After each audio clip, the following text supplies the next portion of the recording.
Hello students, welcome to Gati Yukti Coaching, Motion to Success with a Smart Strategy. तो students बिना वक्त गवाए शुरू करते हैं आज का इस पेपर सॉल्विंग क्लास, जिसमें अपन पहला पेपर सॉल्व करेंगे आज के फिज़िक्स का आरबीएससी का। तो जैसे कि आप देख पा रहे हैं, पहला क्वेश्चन है, two sphere of charge 2 mu coulomb and 3 mu coulomb are located in at the distance 20 centimetre apart in air, the ratio of magnitude of electric force acting between this sphere will be. तो अब ये क्या चीज़ है, इसको हिंदी पलों के लिए भी पढ़ लेंगे। 2 म्यू कूलम तथा 3 म्यू कूलम आवेश के दो गोले वायु में परस्पर 20 सेंटीमीटर दूरी पर स्थित है। इन गोलों के मध्य कार्यरत विद्युत वाहक बल का अनुपात होगा। तो याद रखिए दोस्तों, यहाँ न्यूटन का तीसरा नियम लग रहा है, जो कौन सा है, जिसे स्टार्ट करते हैं फर्स्ट का, अपन कर रहे हैं फर्स्ट। तो यहाँ ये कैसे हो रहा है, किससे, न्यूटन के थर्ड लॉ से। न्यूटन का थर्ड लॉ कौन सा है, action reaction. According to action reaction law, यहाँ पे जैसे अगर पहला आवेश जो फर्स्ट चार्ज है 2 म्यू कूलम, दूसरा आवेश 3 म्यू कूलम पर 10 न्यूटन का बल लगा रहा है, तो दूसरा भी ठीक 10 न्यूटन का ही बल लगाएगा। बस क्या होगा, उसकी डायरेक्शन ऑपोजिट होगी, क्योंकि सवाल में अपने को पूछा ही नहीं है डायरेक्शन का। तो यहाँ सिर्फ मैग्नीट्यूड की बात हो रही है, यहाँ क्या है, दिशा की बात हो ही नहीं रही है, सिर्फ परिमाण की बात हो रही है। तो यहाँ पे दोनों का परिमाण हमेशा समान ही मिलेगा। तो यहाँ का आंसर क्या हो जाएगा, अगर बल समान है तो 1:1, जो कि आपका आंसर है वो करेक्ट है। फिर सेकंड क्वेश्चन क्या है आपका, रेखीय आवेश घनत्व का एसआई मात्रक होता है। अब रेखीय आवेश घनत्व, चलिए फिर the SI unit of linear charge density is linear charge density. मान लीजिए आपके पास एक लंबा तार है जिस पर चार्ज फैला हुआ है। 1 मीटर लंबे तार पर जितना चार्ज होता है, एक लंबा तार है आपके पास जिस पर चार्ज फैला हुआ है, तो 1 मीटर लंबे तार पर ये कितना है, 1 मीटर। तो इस तार पर जितना चार्ज होता है, जितना चार्ज होता है उसे ही क्या कहते हैं, लीनियर चार्ज डेंसिटी। तो इसका फॉर्मूला क्या हो जाता है, इसका फॉर्मूला हो जाता है lambda is equal to Q/L। अब Q का जो मात्रक है वो सीधा सा क्या है, कूलम, और इसका मात्रक क्या है, मीटर। तो हमारा क्या आंसर हो जाएगा, C/m। आपका आंसर हो जाएगा इसमें।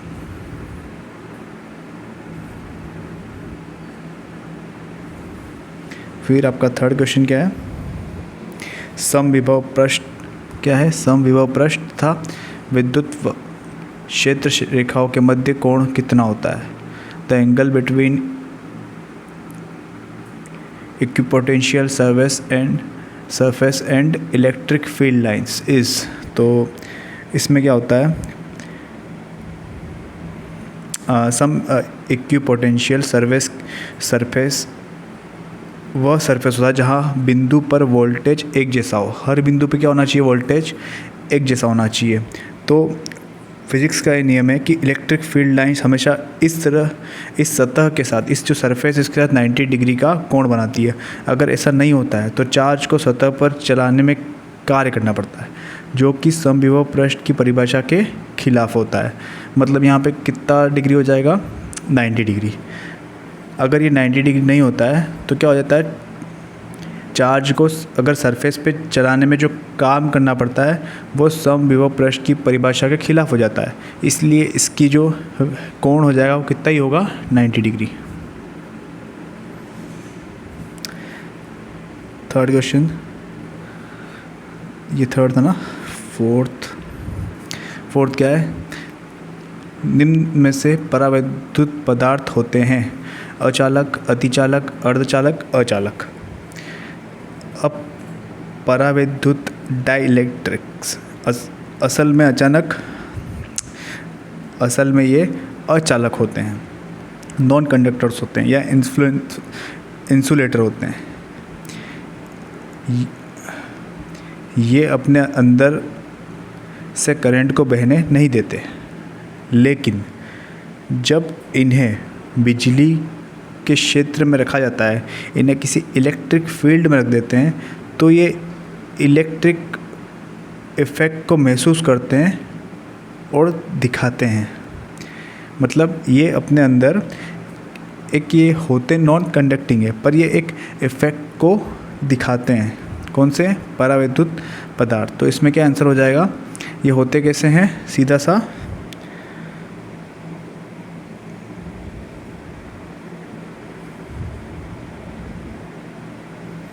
अचालक।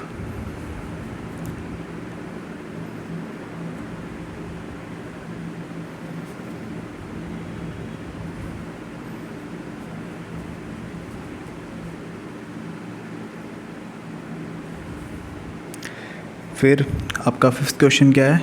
फिफ्थ क्वेश्चन है किसी संचायक बैटरी का विद्युतवाहक बल 10 वोल्ट तथा आंतरिक प्रतिरोध 0.5 ओम है। बैटरी से प्राप्त अधिकतम विद्युत धारा का मान होगा। The electromotive force of an accumulator battery is 10 volt and internal resistance 0.5 ohm. The maximum electric current obtained from the battery will be. अब इसके लिए बैटरी में सबसे ज़्यादा करंट तब मिलता है जब वह बाहर का कोई रेजिस्टेंस न लगाओ। तो ओम के लॉ के अकॉर्डिंग हम इसको सबसे पहले क्या करेंगे? Ohm's law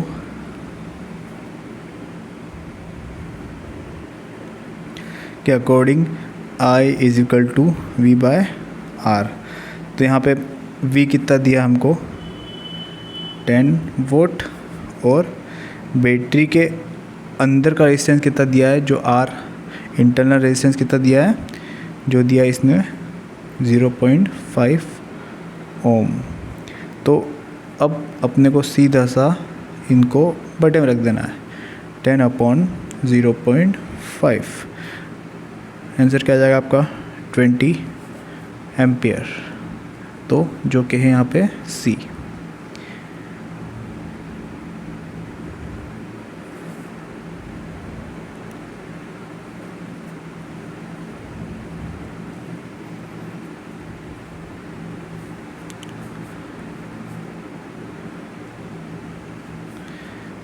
next pitch.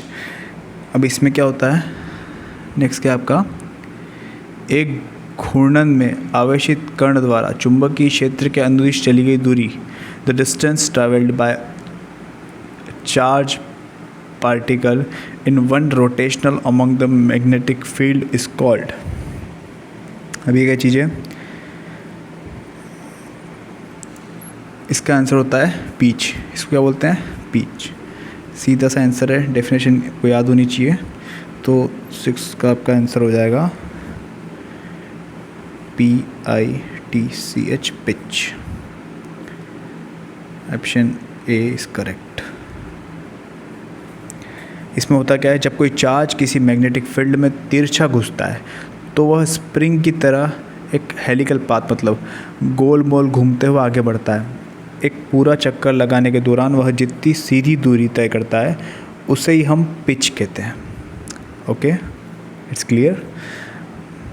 तो आगे करते हैं अपन। आगे क्वेश्चन क्या अपना? 7th क्वेश्चन इसमें है,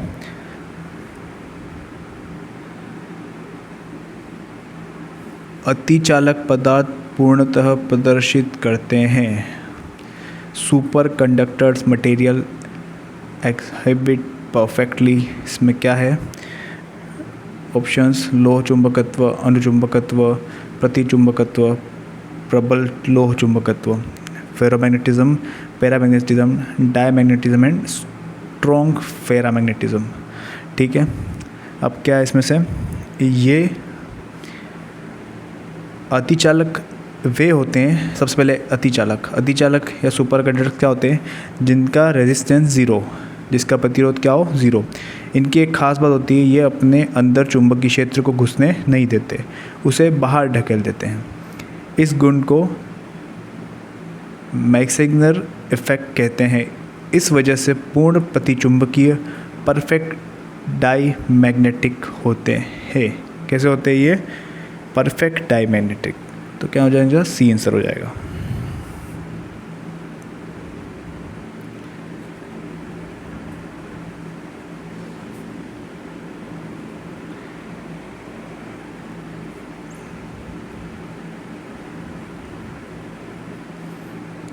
नेक्स्ट क्वेश्चन का आपका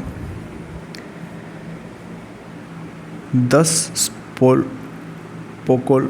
स्पोको वाला साइकिल, ये क्या होता है? स्पोक्स, अच्छा। साइकिल एक पहिया पृथ्वी के चुंबकीय क्षेत्र के क्षैतिज घटक के लंबवत 2 चक्र प्रति सेकंड की दर से घूम रहा है। इस पहिए की दूरी एवं रिम के मध्य प्रेरित विद्युत वाहक बल E उत्पन्न होता है। यदि स्पोकों की संख्या दुगुनी कर दे तो प्रेरित विद्युत वाहक बल का मान कितना हो जाएगा? तो सीधा सा है, जब पहिया घूमता है तो धुरी और रिम के बीच EMF पैदा होगा। तो जब वोल्टेज, इस बात पर निर्भर करता वोल्टेज कि पहिए में 10 तीलियाँ हैं या 20, वोल्टेज इस पर डिपेंड नहीं करेगा क्योंकि सारी तीलियाँ पैरेलल होती है। इसलिए वोल्टेज उतना ही रहेगा जितना एक तीली में होगा। यानी आपका आंसर क्या होगा? वोल्टेज कितना रहेगा? E। क्यों ऐसा क्यों होगा? समझ पड़ गई? ऐसा इसीलिए होगा क्योंकि वोल्टेज तीलियों पे डिपेंड ही नहीं करेगा।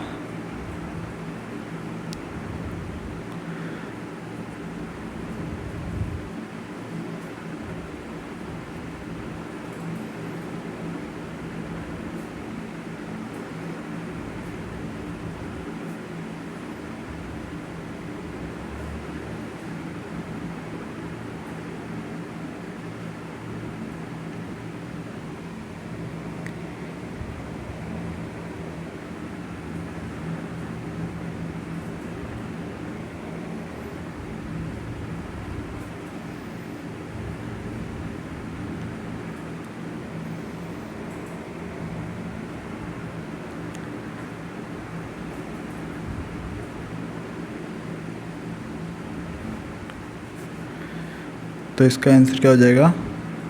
इसीलिए E हो जाएगा, जो अपने कौन सा ऑप्शन है? C या फिर 100। तो इसका वोल्टेज अपने को कितना मिलेगा?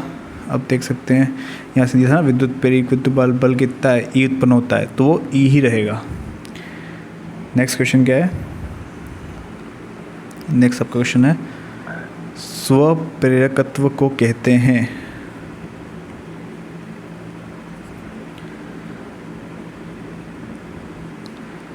स्वप्रेरकत्व या फिर क्या बोल रहे हैं?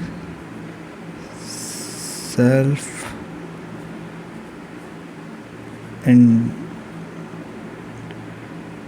इंडक्टेंस। क्या होता है ये सेल्फ इंडक्टेंस? अब चेक करते हैं। से भारी चीज़ अपनी जगह से हिलने का विरोध करती है। कौन सा नियम है आपका? जड़त्व का नियम है ना? कौन सा है? Inertia, law of inertia. तो इसमें क्या होता है? कोई भारी चीज़ अपनी जगह से हिलने का विरोध करती है।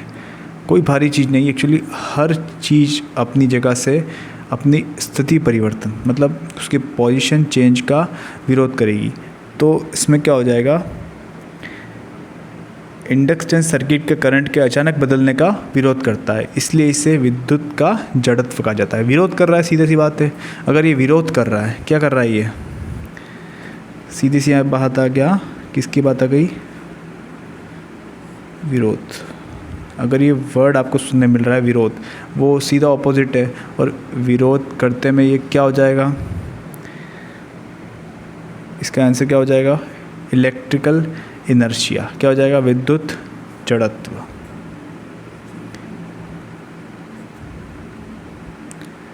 आपने इसकी डेफिनेशन सुना होगा, जिस कारण ये उत्पन्न होता है, मतलब ये इफेक्ट क्रिएट होता है, ये उसी का विरोध करता है। ये क्या करता है? उसी का विरोध करता है। तो इसीलिए इसको क्या कहेंगे? विद्युत जड़त्व। तो आपका नेक्स्ट क्वेश्चन है प्रत्यावर्ती धारा के मूल माध्य वर्ग मान तथा इसके शिखर मान का अनुपात क्या होता है? The ratio of root mean square value and peak value of an alternating current is. तो इसके लिए देखिए क्या होता है, हमारे घरों में जो ऐसी करंट आता है उसकी वैल्यू लगातार क्या होती है, बदलती रहती है। हमारे घर में कौन सा करंट आता है, घरों में करंट कौन सा आता है, ऐसी करंट आता है जिसकी वैल्यू क्या होती है, बदलती रहती है। ऐसी करंट की वैल्यू क्या होती है, बदलती रहती है।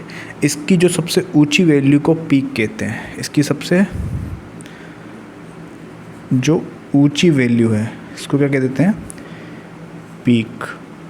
इसको अपन किससे लिखते हैं, I0 से। तो और काम करने वाली औसत वैल्यू को क्या कहते हैं, RMS। क्या कहते हैं उसको, मूल माध्य वर्ग, रूट मीन स्क्वायर। किसको, काम में आने वाली औसत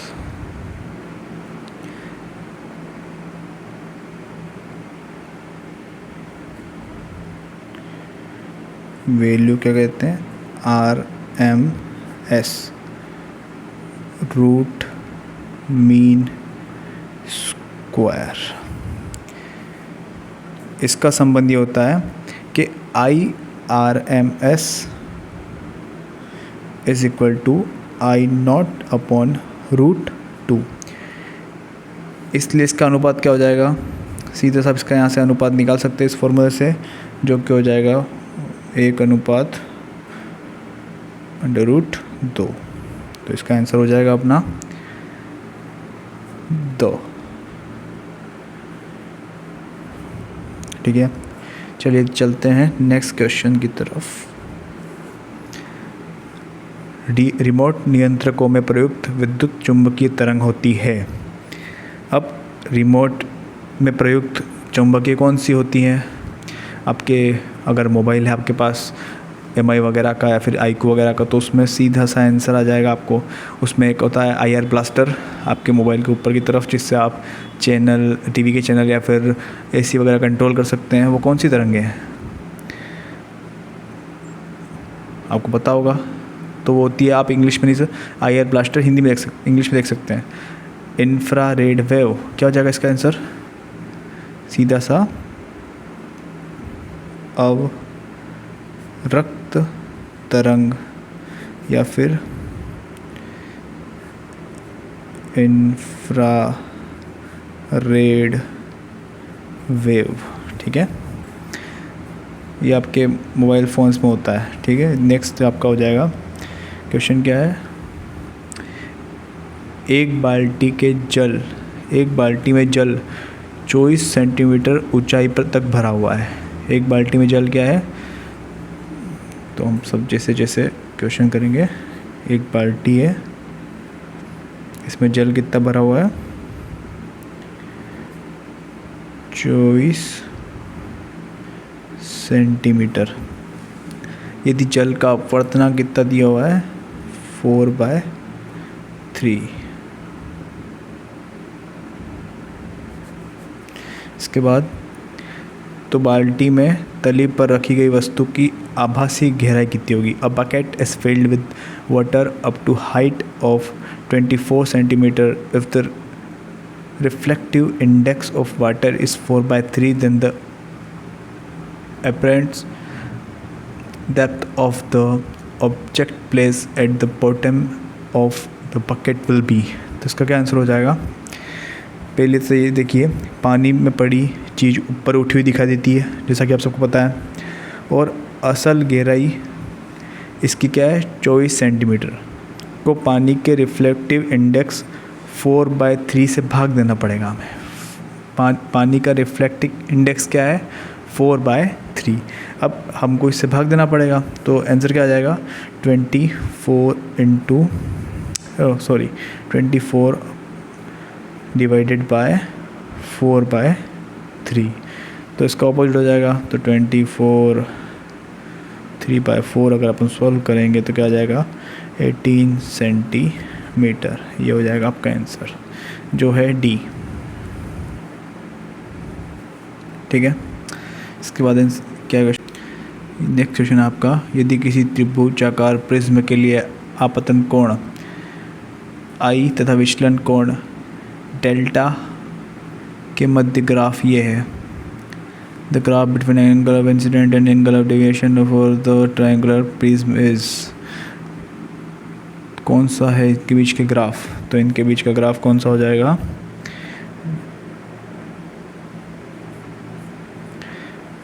अब हम लाइट को अलग अलग एंगल से आई प्रिज्म पर डालते हैं तो उसका मुड़ना पहले घटता है फिर बढ़ता है। तो ये कैसा हो जाएगा? एक यू आकार ग्राफ हो जाएगा। आपने प्रिज्म वाला प्रैक्टिकल किया होगा तो उसके अकॉर्डिंग आप समझ जाएंगे इसका आंसर क्या हो जाएगा। इसका आंसर हो जाएगा 100। कैसा हो जाएगा ये? यू।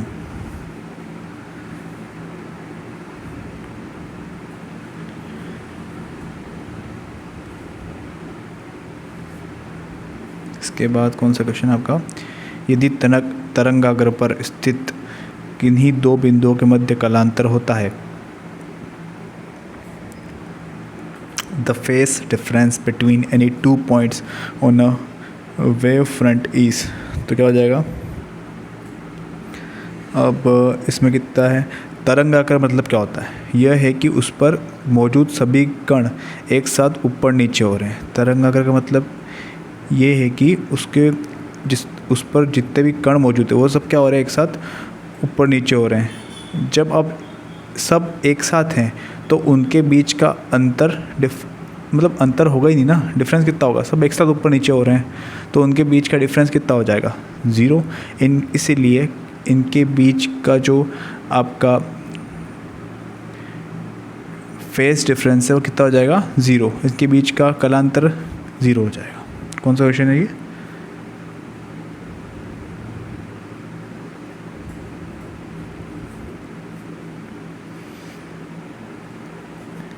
एक साथ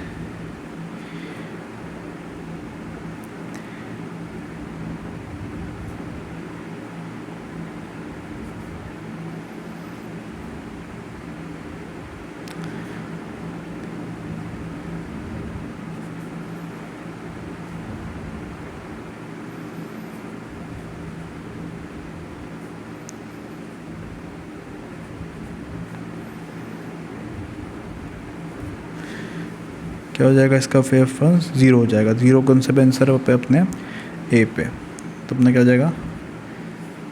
ए आंसर हो जाएगा। ठीक है,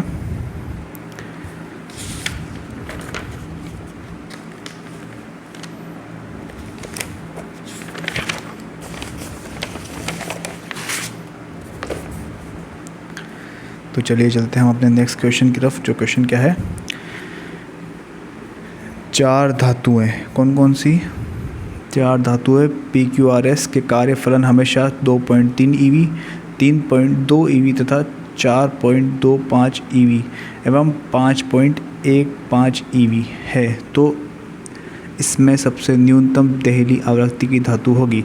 the work function of 4 metal PQRS are 2.3 EV electron volt, 3.2 EV, 4.25 electron volt and 5.15 electron volt respectively.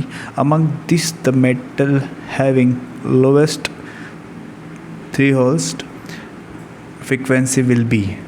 अब ये क्या होता है कि आपका जो ये न्यूनतम देहली आवृत्ति है क्या होती है? थ्रेशोल्ड जो फ्रिक्वेंसी है, किसी धातु से इलेक्ट्रॉन निकलने के लिए जितनी कम से कम फ्रिक्वेंसी चाहिए, जितनी कम से कम आवृत्ति चाहिए, उसे क्या कहते हैं? देहली आवृत्ति। तो सबसे पहले क्या लिखेंगे? कौन सा क्वेश्चन है? 15th। इसमें क्या है?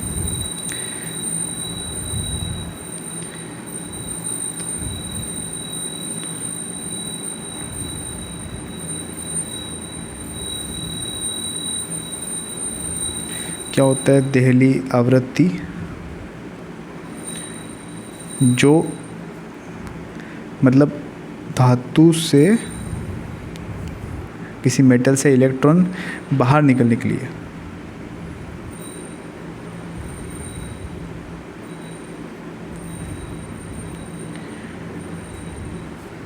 जो मिनिमम फ्रीक्वेंसी चाहिए होती है वो क्या कहला जाएगी? आपकी देहली आवृत्ति। इसका कार्यफलन, काम करने की ताकत कम होगा, उसमें कम फ्रीक्वेंसी की ज़रूरत होगी। तो जहाँ पी का कार्यफलन सबसे कम है इसलिए उसकी देहरी आवृत्ति भी न्यूनतम होगी। तो इसका आंसर क्या हो जाएगा? पी। कौन सा ऑप्शन है? The.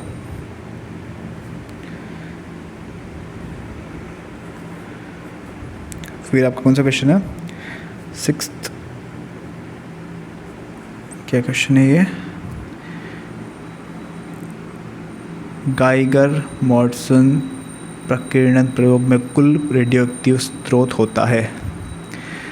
Radioactive source used in the Geiger मॉडसन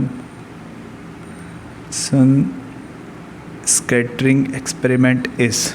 तो रदरफोर्ड के मशहूर गोल्ड फॉयल एक्सपेरिमेंट में जो अल्फ़ा पार्टिकल की बौछार की गई थी वे कौन से थे? आपको सीधा सा पता होगा। बृहस्पति कौन से थे?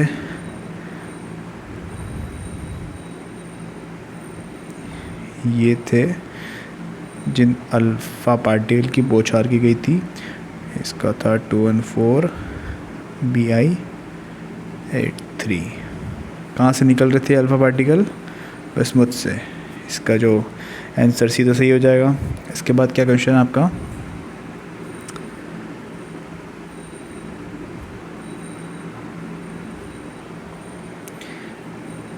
नाभिकीय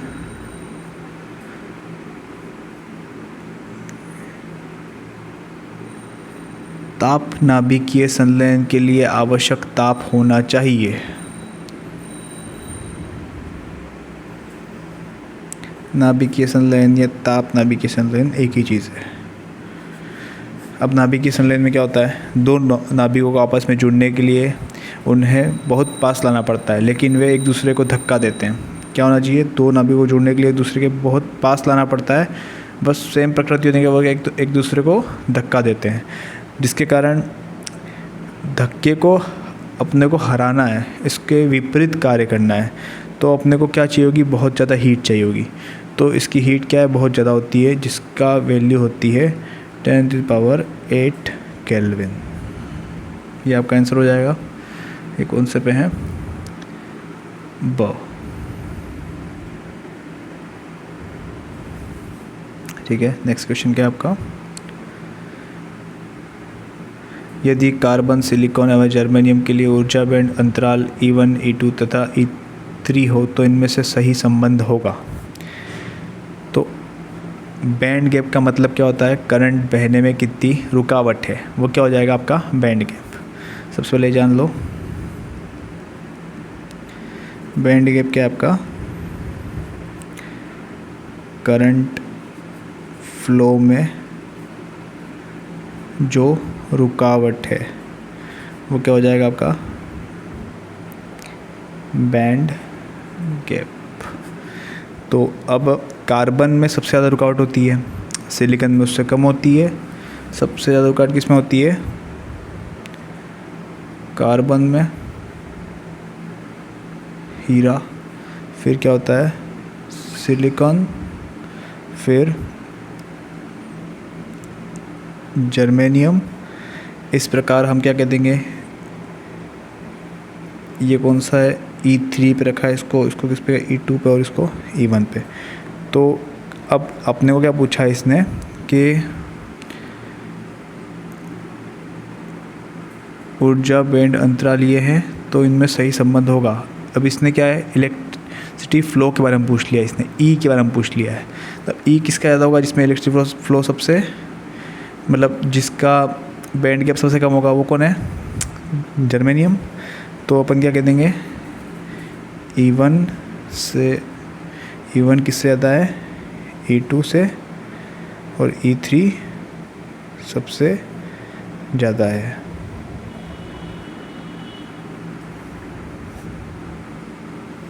ये आपको आंसर किस में मिल रहा है? अ में।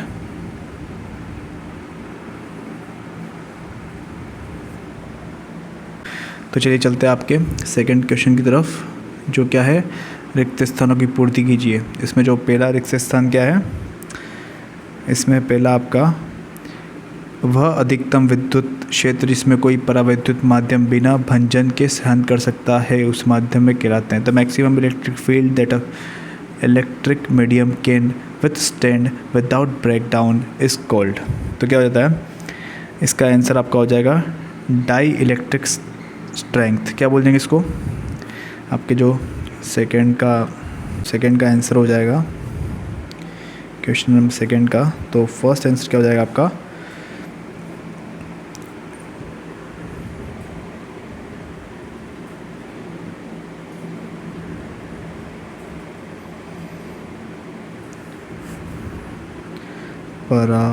परावैद्युत सामर्थ्य।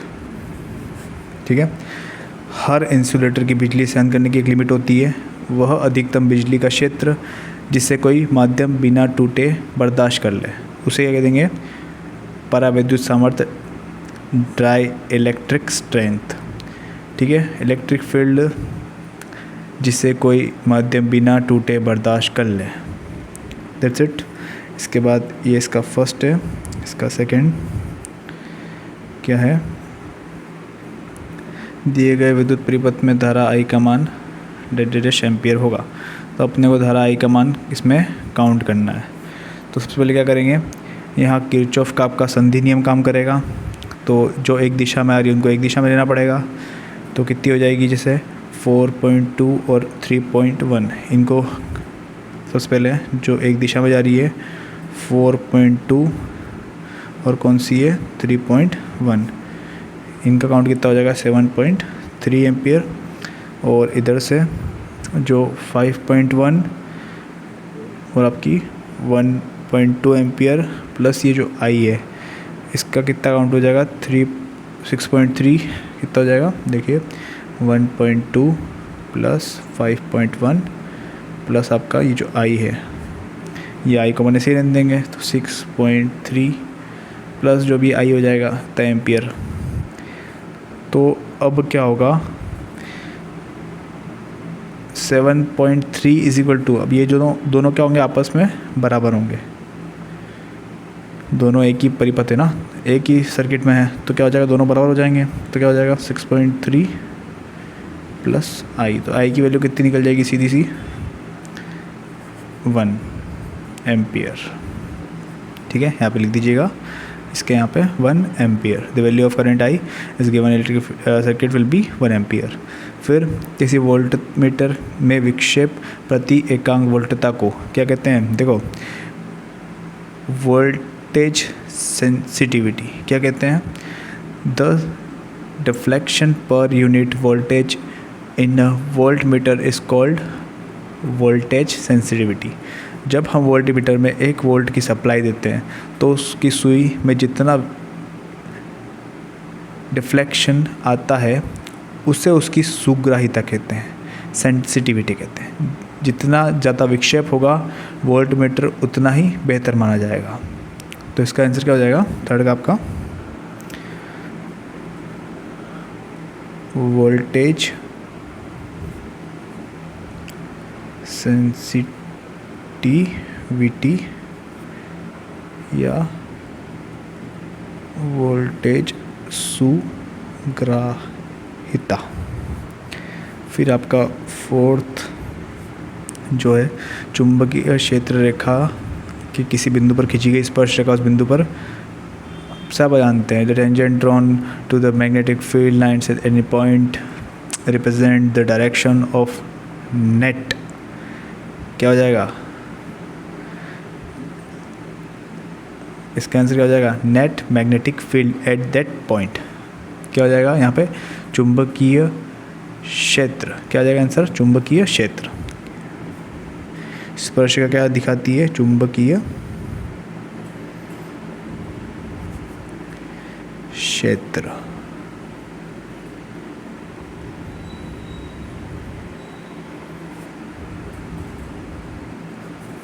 फिर आपका फिफ्थ क्या है? लेंज का नियम किस संरक्षण नियम का पालन करता है? भैया किसके संरक्षण का पालन करेगा? सीधा सा है ऊर्जा, एनर्जी कंजर्वेशन लॉ, विस्थापन धारा की अवधारणा। रेंज का नियम क्या है पता है हमको? जैसे रेंज का नियम कहता है कि प्रेरित धारा हमेशा उस कारण का विरोध करती है जिस कारण वह पैदा हुई है। वह असल में ऊर्जा संरक्षण के नियम का ही एक रूप है। क्या है वो? खाली वो किसका विरोध करेगी? जिस कारण वह पैदा हुई है। ये किसके? ऊर्जा संरक्षण का नियम का ही एक रूप है, क्योंकि मैकेनिकल ऊर्जा को ही बिजली के रूप में बदलती है। बस चेंज ही कर रहे हैं। तो क्या ये है? लेंज का नियम और ऊर्जा संरक्षण का नियम पालन कर रहा है। फिर आपका नेक्स्ट क्वेश्चन है विस्थापन धारा की अवधारणा। ओ भैया ये क्या है? Theoretical base. The concept of displacement current was given by scientist named. किसने दिया भैया? Scientist named Maxwell. किसने दिया? James clerk Maxwell. क्या नाम है इसका? आपका आरसीबी वाला नहीं, ये है जे.सी. मैक्सवेल। जे.सी. मैक्सवेल यहाँ पे भर दीजिएगा। फिर आपका नेक्स्ट क्वेश्चन क्या है? 1.52 अपवर्तनांक वाले कांच के एक लेंस की किसी द्रव से भरे खुले बर्तन में डालने से वह अदृश्य हो जाता है। द्रव का अपवर्तनांक क्या होगा?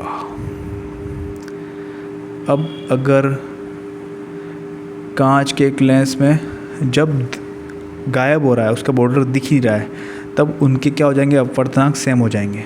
क्या हो जाएंगे? कोई लेंस किसी लिक्विड में तब गायब होता है जब लिक्विड का अपवर्तनांक और लेंस में कांच का अपवर्तनांक बिल्कुल बराबर हो। तो क्या हो जाएगा इसका आंसर? 1.52 एग्जैक्ट वही वैल्यू जो आप लिखी है। तो बढ़ते हैं नेक्स्ट क्वेश्चन की तरफ। 8th, जल के पृष्ठ पर किसी समय जल के अणुओं पर निस्पंदी रेखाओं पर विस्थापन होता है। The displacement of water molecule at any instant on the surface of water at nodal lines is. तो क्या होता है? पानी की लहरों में नोडल लाइंस वे जगह होती है जहां पानी के कण बिल्कुल नहीं हिलते। क्या होता है? पानी के कण क्या हो रहे हैं? बिल्कुल नहीं हिलते। उस जगह को क्या कहेंगे? Nodal lines. यहाँ विनाशी व्यतिकरण क्या होता है? डिस्ट्रक्टिव इंटरफेरेंस होता है, इसीलिए विस्थापन हमेशा क्या रहता है यहाँ पे? शून्य। क्यों? यहाँ पे क्या होता है? Destructive interference.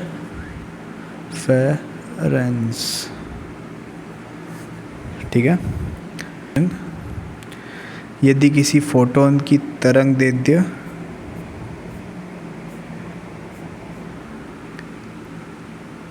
आधी कर दी जाए तो इसकी आवृत्ति डैश हो जाएगी। If the wave strength of a photon is half then its frequency will be become. तो भैया क्या होता है फॉर्मूला? c/λ। क्या होता है? आवृत्ति और तरंगदैर्ध्य उसके उल्टे होते हैं। अगर तरंगदैर्ध्य को आधा कर देंगे तो आवृत्ति क्या हो जाएगी? ऑटोमेटिक।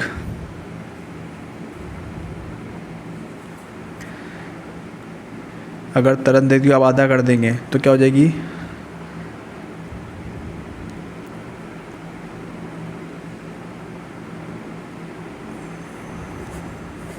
दोगुनी। क्या हो जाएगी? दोगुनी। ठीक है। अब जो म्यू है ये सीधा सा 1 में चला जाता है। जैसे इसको अब हाफ कर देंगे तो ये कितना? डबल हो जाएगी। सीधी सी बात यही है। तो नेक्स्ट अपन क्वेश्चन की तरफ बोलते हैं। जो क्वेश्चन कौन सा है आपका? 10th। 0.10 kg द्रव्यमान की एक वस्तु 10 मीटर पर सेकंड की चाल से गतिमान है। इसके संबद्ध तरंग की डी ब्रोगली तरंगदैर्ध्य डैश मीटर होगी। A body of mass 0.10 kg is moving with the speed of 10 metre per second. The de Broglie wavelength of the wave associated with its will be dash metre. तो इसका क्या answer हो जाएगा? इसका answer आपका हो जाएगा सीधा सा, सबसे पहले फॉर्मूला लगाएंगे अपन, lambda is equal to h/m v। तो h यहाँ पे आपको h की वैल्यू पता है, प्लांक कांस्टेंट है, जो कि h की वैल्यू कितनी हो जाएगी 6.63 इंटू 10⁻⁻34। ये किसकी वैल्यू हो जाएगी? प्लांक कांस्टेंट की। और m की वैल्यू यहाँ हो जाएगी 0.10 kg और v की वैल्यू आपकी हो जाएगी 10 मीटर पर सेकेंड। तो आप सबको वो फॉर्मूला रख दो। फॉर्मूला में अगर सबको रख देंगे तो क्या हो जाएगा 6.63 इंटू 10⁻34 अपॉन 0.10 इंटू 10। अब काटेंगे तो क्या हो जाएगा, वापस ही आ जाएगा, और इससे काटेंगे वापस वही आ जाएगा। तो ओवरऑल आंसर क्या आ जाएगा 6.63 इंटू 10⁻⁻34। ठीक है। अब नेक्स्ट क्या करेंगे अपन, इसके बाद क्या सवाल है आपका?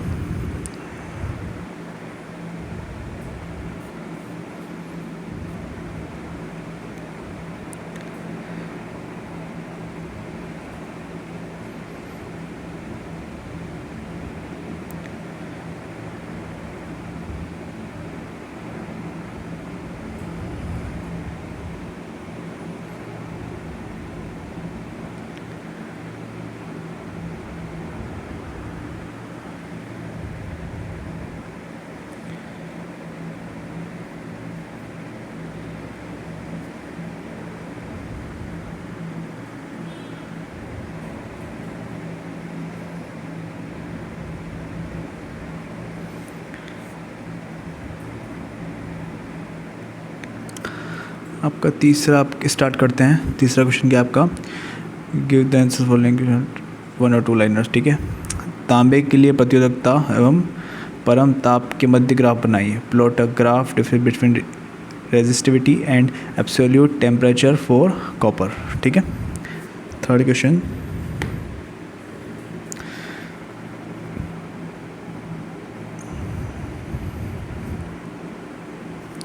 तो अब इसमें क्या हो जाएगा, इसका जो फर्स्ट है कॉपर के लिए किसके बीच ग्राफ है, रो और टी के बीच। ठीक है। प्रतिरोधकता और टेम्परेचर के बीच ग्राफ करना अपने को, रेजिस्टिविटी और टेम्परेचर। तो इसका ग्राफ होता है आपका, जैसे जैसे टेम्परेचर बढ़ता है चालक मतलब कंडक्टर के अंदर इलेक्ट्रॉन की टक्करें बढ़ जाती है। क्या होगा, जैसे जैसे अगर आपका टेम्परेचर बढ़ेगा तो इलेक्ट्रॉन में आपस में इलेक्ट्रॉन में टक्करें बढ़ जाएगी, जिससे क्या होगी आपकी रेजिस्टिविटी भी बढ़ जाती है। इसका ग्राफ एक कैसा हो जाएगा, कर्व के रूप में हो जाएगा, एक बढ़ती हुई वक्र रेखा।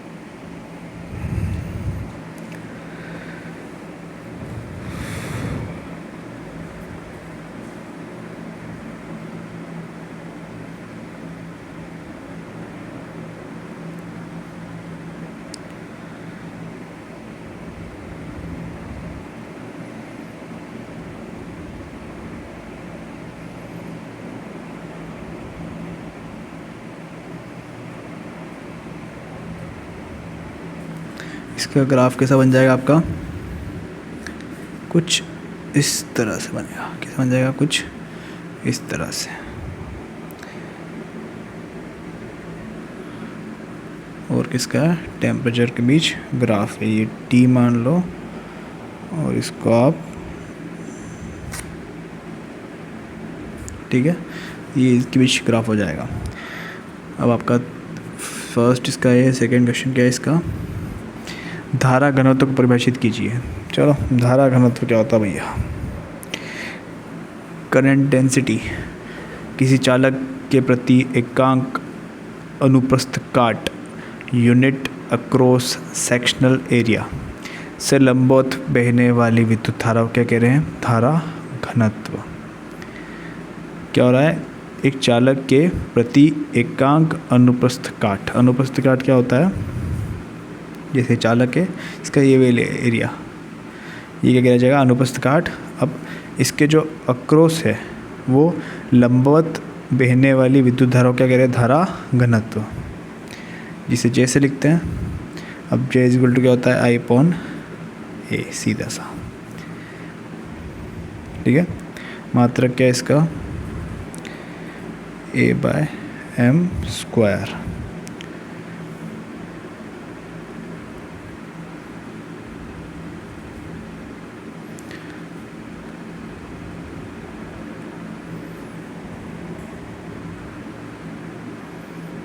अनुप्रस्थ काट क्षेत्रफल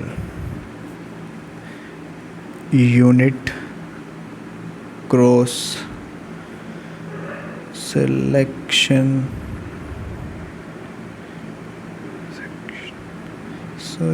यूनिट क्रॉस सेक्शनल एरिया, ठीक है। थर्ड क्या हो जाएगा आपका, थर्ड क्वेश्चन क्या है,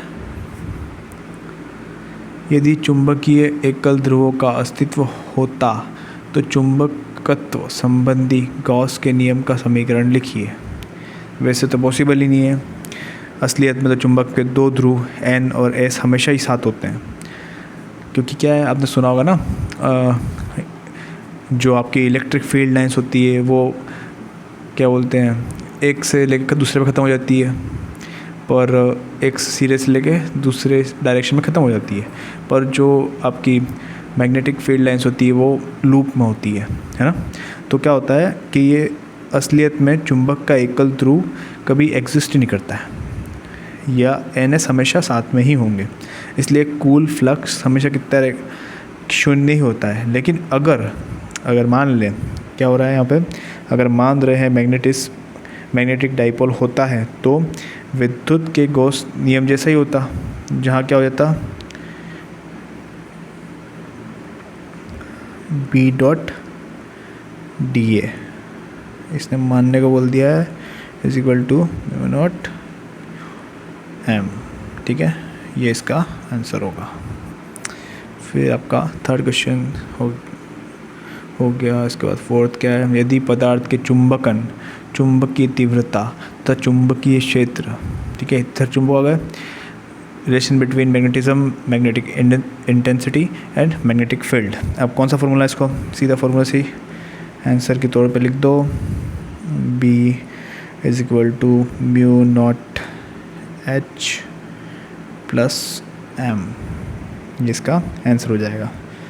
यहाँ B क्या है, कुल चुंबकीय क्षेत्र है, H बार से लगाई गई कुल तीव्रता है, आपको बताने की ज़रूरत नहीं है। M अंदर के अंदर पैदा हुआ क्या है, चुंबकन, क्या है ये, चुंबकन, क्या है ये, मैग्नेटिसेशन,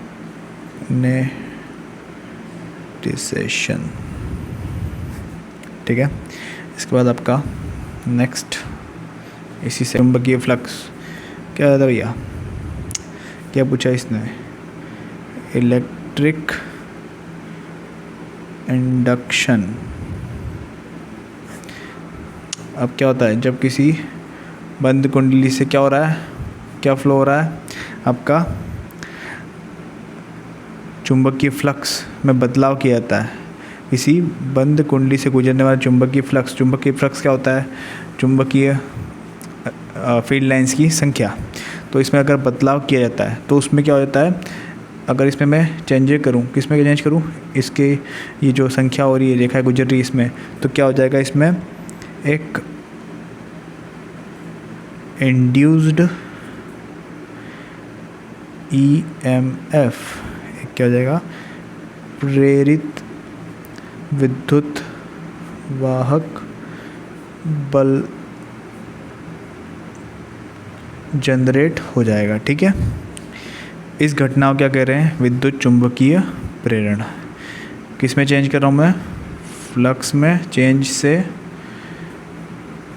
क्या जनरेट हो रहा है? इंड्यूस्ड ईएमएफ, प्रेरित विद्युत बल, जिसे इस प्रक्रिया को क्या कह रहे हैं? इलेक्ट्रिक इंडक्शन या विद्युत चुंबकीय प्रेरण। ठीक है, 6th क्वेश्चन क्या आपका? एक रेखीय ध्रुवित विद्युत चुंबकीय तरंग का संचरण चित्र बनाइए। अब क्या करना है? एक रेखीय ध्रुवित विद्युत संचरण का चित्र ड्रॉ। का चित्र कैसे बनाएंगे इसका? देखिए, इसका चित्र कुछ इस तरह से बनेगा। ये हो जाएगा आपका इलेक्ट्रिक फील्ड, ये हो जाएगा आपका मैग्नेटिक फील्ड, और ये एक डायरेक्शन, और ये जाएगी कुछ इस तरह से, और ये जाएगी कुछ इस तरह से।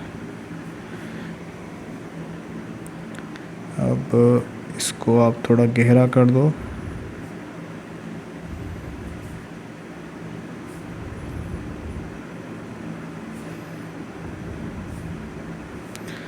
ठीक है,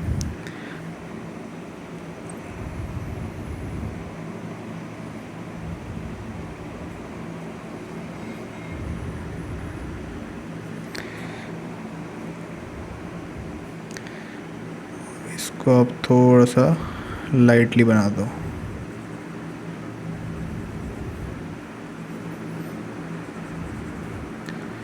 ठीक है ना, ये ऐसे जाएगी। ये आपका आंसर होगा इसमें। फिर क्या आपका 6th हो गया?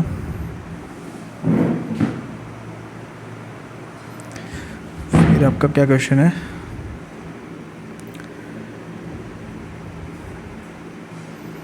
सेवंथ, प्रकाश के विवर्तन को परिभाषित कीजिए।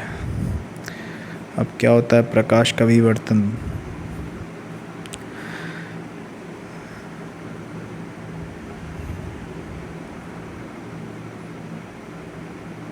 क्या होना चाहिए? तीक्ष्ण किनारे। ये क्या?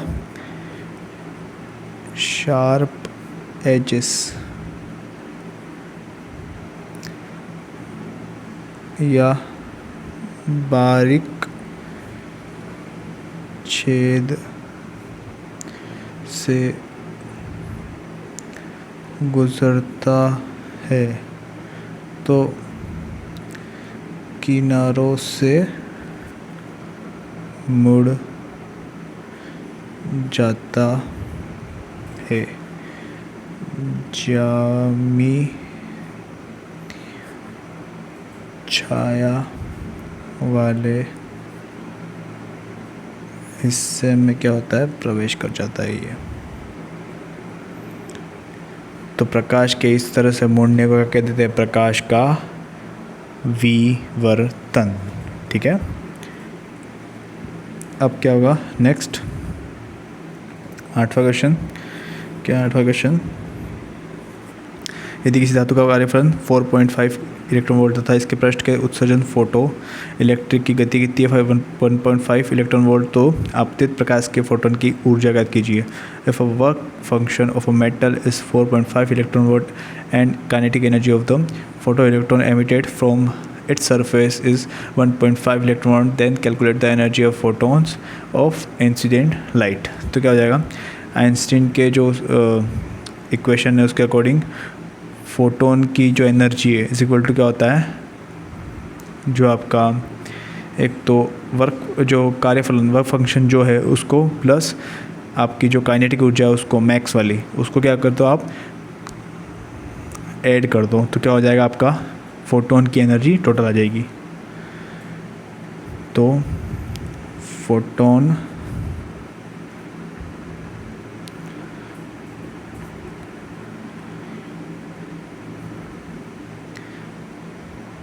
क्या हो जाएगी? कार्यफलन W प्लस के मैक्स को अगर आप जोड़ देते हो कितना है? जो कि 4.5 EV प्लस 1.5 EV कितना हो जाएगा ये 6 EV आंसर आ जाएगा।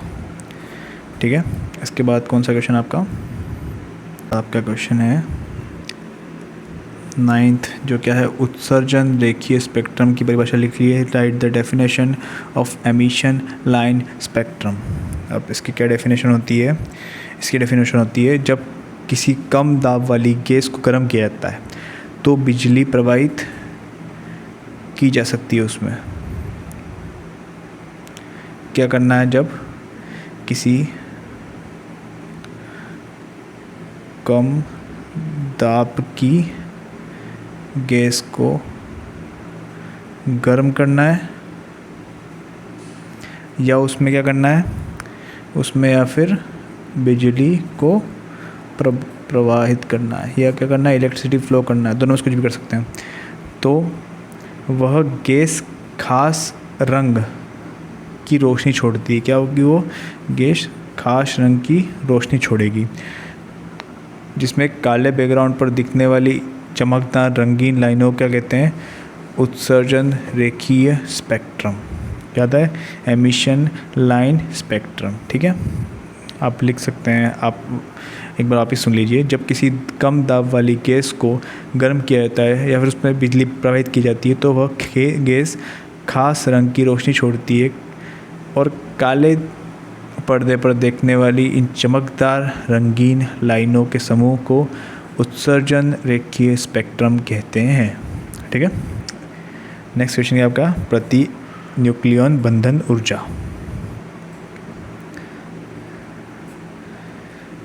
क्या है? प्रति न्यूक्लियन बंधन ऊर्जा किसकी याद करनी है अपने को? नाभिक को दी है एक O16 की बंधन ऊर्जा कितनी है? 128 मेगा इलेक्ट्रॉन वोल्ट। ठीक है, अब इसमें करना क्या अपने को? ऑक्सीजन में कुल 16 न्यूक्लियन होते हैं। कितने? प्रोटॉन न्यूट्रॉन को मिला कितने होते हैं? 16। तो अब इसका अपने को क्या, इसमें अपने को the calculate binding energy per nucleon में याद करना है। तो टोटल जो बैंड ऊर्जा है उसमें क्या है? न्यूक्लियन की संख्या को भाग दे दो। तो न्यूक्लियन की संख्या कितनी है? ये कितनी है? टोटल बैंड ऊर्जा है कितनी है? 128 और न्यूक्लियन संख्या कितनी है? 16। जो भी आपको आएगा वो आंसर हो जाएगा मेगा इलेक्ट्रॉन वोल्ट। फिर आपका चलते हैं नेक्स्ट क्वेश्चन की तरफ। तो इसमें क्वेश्चन आपका है दिए गए परिपथ में यदि बिंदु ए व बी के मध्य तुल्य धारिता कितनी है? 15 μF। तो संधारिता x की धारिता ज्ञात कीजिए। If given circuit if the equivalent capacitance between point A and B is 50 μF then calculate capacitance of capacitor x। तो सबसे पहले क्या करें, ये कौन से क्रम में है? दोनों पैरेलल में, समांतर क्रम में। अब समांतर क्रम में अगर कैपेसिटर होता है तो उसको कैसे क्या कर देते हैं? सीधा प्लस कर देते हैं। तो इन दोनों में कितना हो जाएगा टोटल? जैसे क्वेश्चन कौन सा अपना 4th। तो अपना पहला डायग्राम क्या है? ये वाला।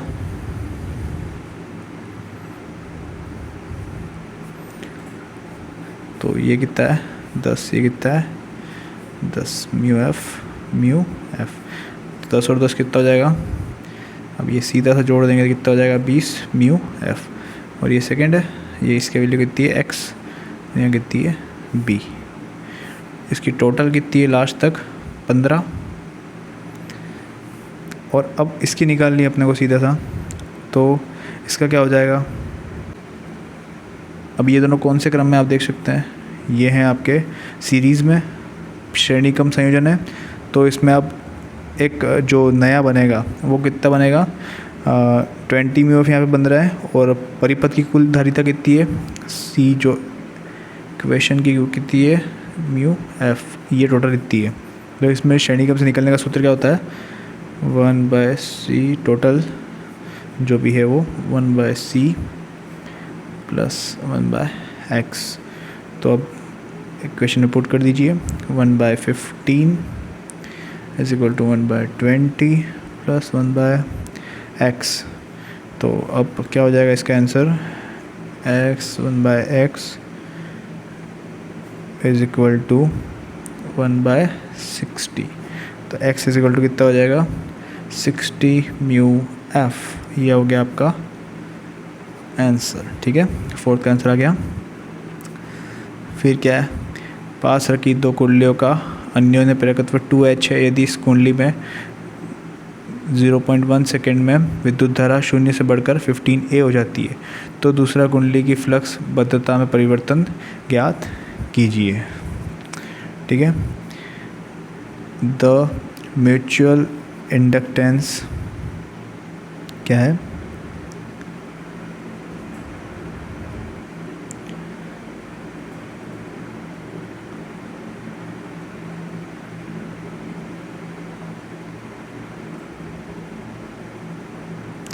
जब the mutual inductance of two coil placed close together is 2H if the electric current is one coil increases from 0 to 15A in 0.1 second, then find the change in flux linkage of other coil। तो इसमें क्या होगा, पास पास रखे दो कुंडलियों का अन्योन्य प्रेरण, mutual inductance कितना दिया है सबसे पहले, नेक्स्ट पेज पे कर लेते हैं।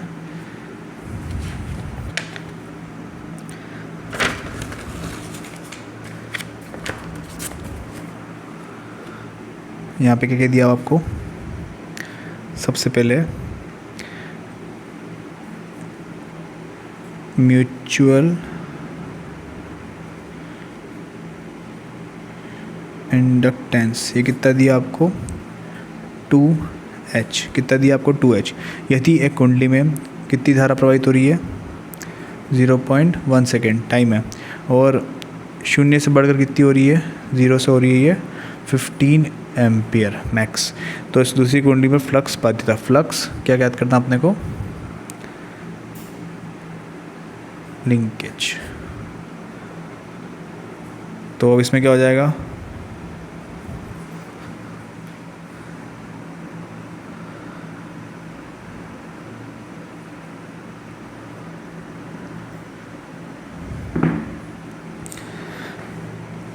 फ्लंक लिंक, इसमें अपने को क्या याद करना है, फ्लक्स लिंकेज। तो इसमें क्या याद करना, परिवर्तन याद करना है।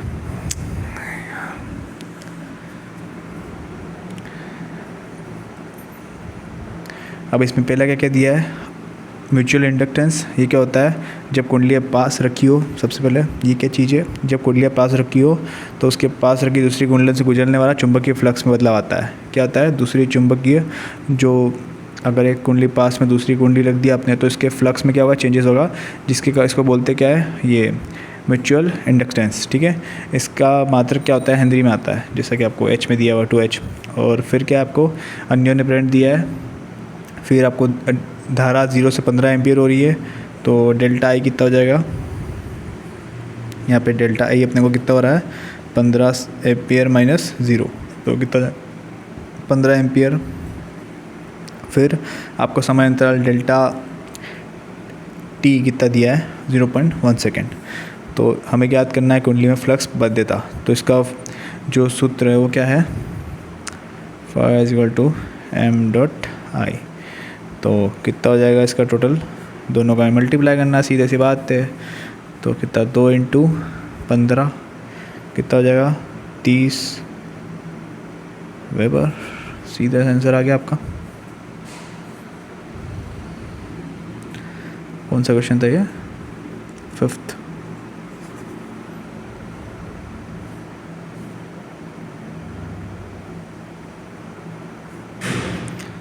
इसके बाद आपका 6th क्वेश्चन,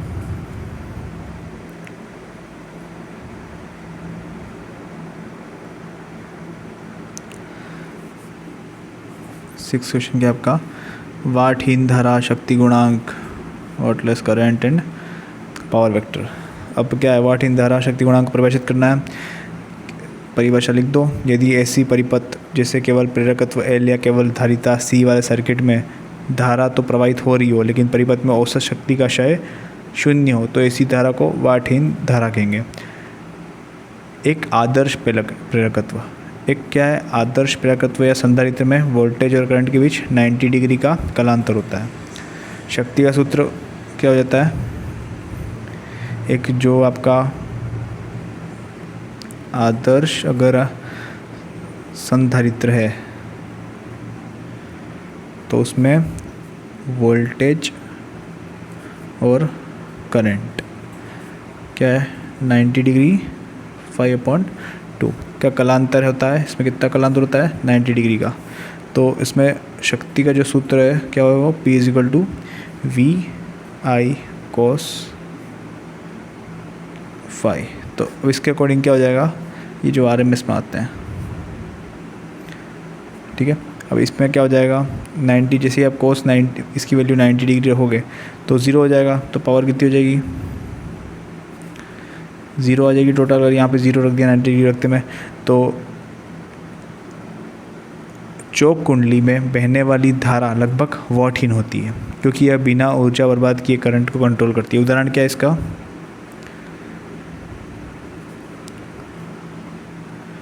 चौक कोयल, ठीक है।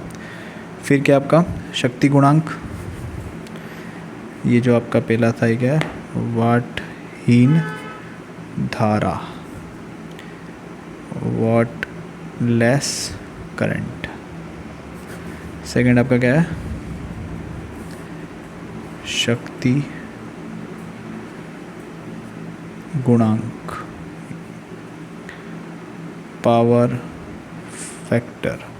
अब ये क्या होता है, किसी ऐसी सर्किट में वोल्टेज और धारा के बीच कोण क्या हो जाता है फाई, कि इसकी कोसाइन को उस परिपथ का शक्ति गुणांक कहते हैं।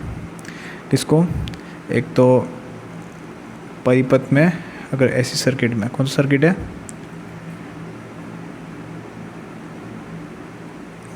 ऐसी सर्किट में किसमें वोल्टेज और धारा के कोण की कोसाइन वैल्यू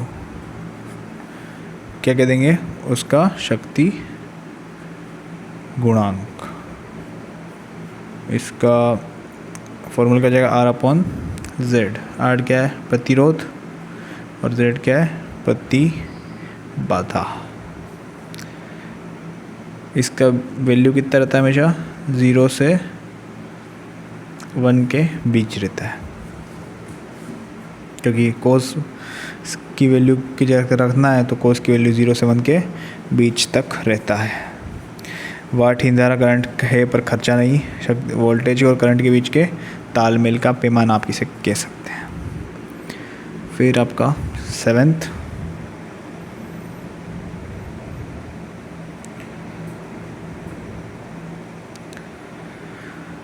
क्वेश्चन क्या आपका,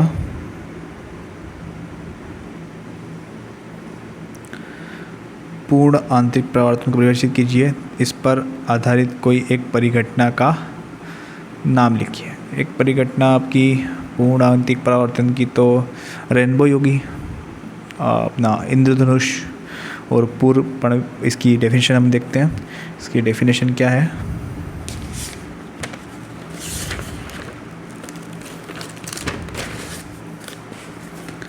सातवें क्वेश्चन की आपकी डेफिनेशन क्या है,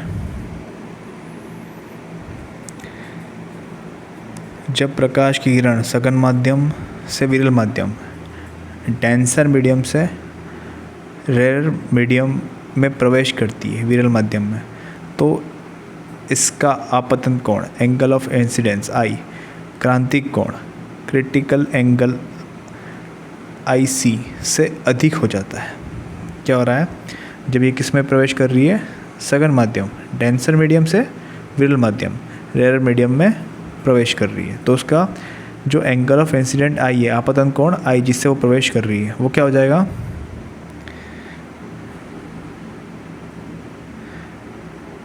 इसने प्रवेश किया। अब इसका जो कौन सा है एंगल ऑफ इंसिडेंट आई है वो किससे ज़्यादा हो जाएगा?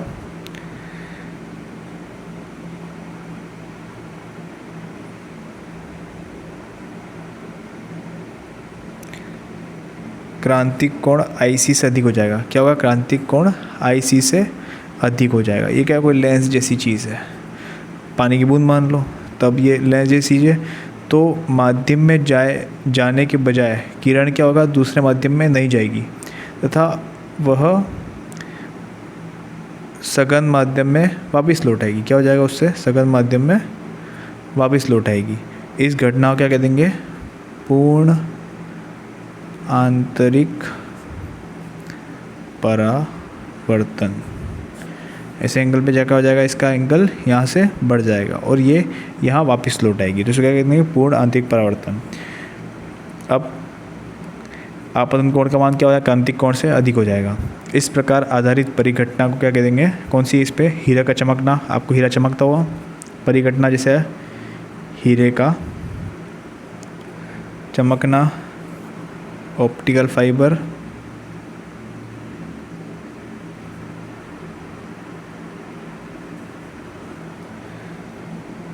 और मृगमरीचिका आप कह सकते हैं। इसमें 3 चीज़ें कह सकते हैं। आज स्टार्टिंग गलत बोला था, वो रेनबो नहीं होगा इसमें इफेक्ट। इसमें क्या होगा? हीरे को चमकना और ऑप्टिकल फाइबर। ठीक है, इसके बाद आपका क्वेश्चन कौन सा है?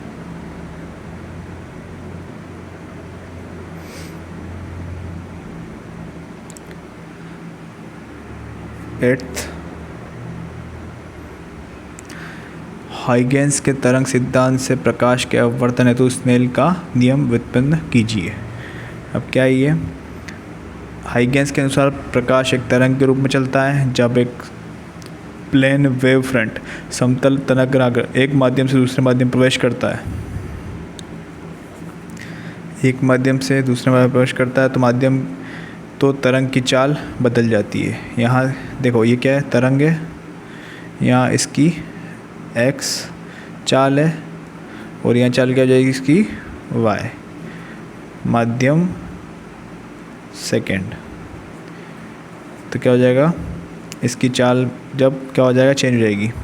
तो अब समतल तरंगाग्र AB दो माध्यमों को अलग करने वाली सतह XY पर तिरछा आपतित हो रहा है। अगर ये तिरछा आपतित होता तो यहाँ प्रकाश की चाल V1 होती है, यहाँ प्रकाश की चाल V2 होती है। अब मान लीजिए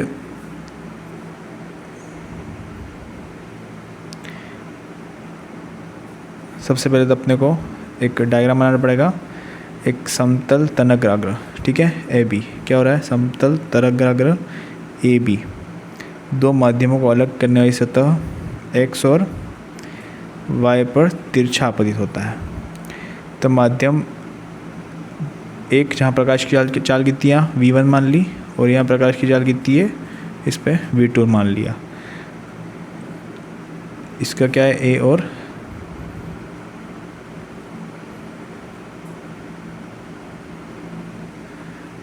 B डैश। अब क्या हो रहा है इसमें कि मान लीजिए तरंगाग्र बिंदु B को सतह बिंदु C पर पहुंचाने में, ये क्या है? बिंदु B है। इस सतह बिंदु क्या है? यहाँ पे इसको C लिख दीजिए, B डैश की जगह। यहाँ तक पहुंचाने में T समय लगता है। कितना समय लगता है? T। तो BC is equal to V1T, ठीक है।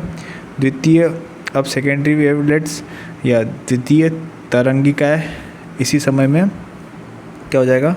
समय T से बिंदु A से निकल रही दूसरी मीडियम में AD क्या हो जाएगी?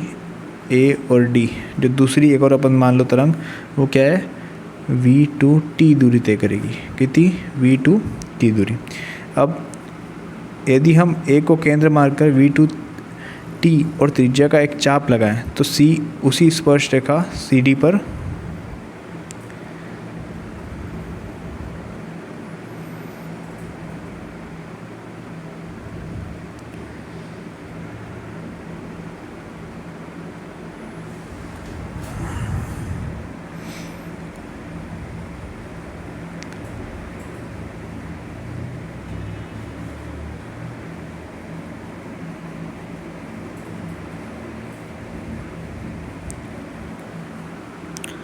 अब देखो क्या हो रहा है, इसका डायग्राम कुछ इस टाइप से बनेगा।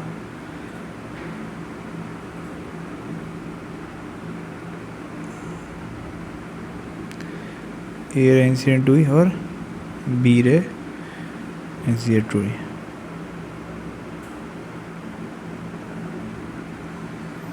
अब ये मीडियम क्या है 1 और ये मीडियम 2। अब जो सर्कल बनेगा इसके बीच, जिसका A D is equal to V2 star T हो जाएगा, और यहाँ I और टी हो जाएगा। तो जब अपन क्या करेंगे, इसको ज्यामिति और गणित से सोल्व करेंगे तो क्या हो जाएगा, त्रिभुज ए बी सी और त्रिभुज ए डी सी, ये जो दो त्रिभुज है इसके पहले आपतन कोण आई के लिए sine I is equal to क्या हो जाएगा, बी सी अपॉन ए सी, तो क्या हो जाएगा V1T अपॉन ए सी, और साइन आर जो है आपका अपवर्तन कोण आर के लिए कोण ए डी सी में, आर के लिए क्या हो जाएगा जो ए डी बटा ए सी, V2T अपॉन ए सी, तो क्या हो जाएगा जो sine I upon sine R is equal to V1 upon V2, जिसको अपन यही क्या है स्नेल का नियम, sine I upon sine R is equal to N2 upon N1, इसको अपन 2 लिख सकते हैं, जो है क्या है स्नेल का नियम। ठीक है, ये आपका आंसर हो जाएगा। हाइगेंस ने बताया कि जब रोशनी की लहर एक पारदर्शी से दूसरी से टकराती है तो लहर का एक सिरा दूसरे माध्यम में पहले घुस जाता है, उसकी रफ्तार बदल जाती है, इससे अंदर V1 तथा V2 के कारण ही पूरी लहर मुड़ जाती है। ओके, तो ये आपका हो गया 8th। फिर इसमें क्या है, पोलराइड किसे कहते हैं, इसके 2 उपयोग लिखिए।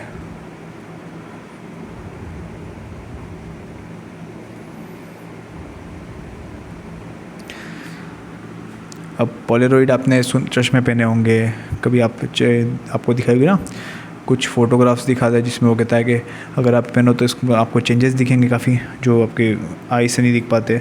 तो पोलराइड होती क्या है, पोलराइड एक ऐसी कृत्रिम युक्ति है जो अध्रुवित प्रकाश को समतल ध्रुवित प्रकाश बदल देती है। पहले तो आप ये चेंज करते हैं अपन, यहीं पे नीचे लिख लेते हैं,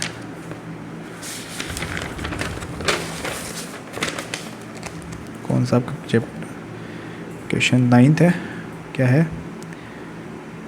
पोलराइड किसे कहते हैं, 2 उपयोग। ठीक है, पोलराइड किसे कहते हैं और इसके 2 उपयोग। तो पोलराइड क्या चीज़ होती है, पोलराइड एक ऐसी कृत्रिम युक्ति होती है, एक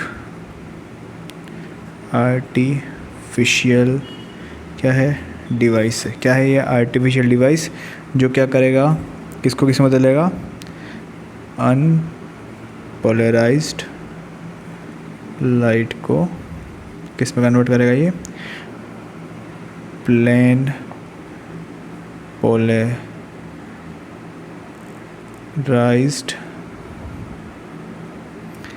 लाइट में। ठीक है, इसकी बनावट में क्या होगा,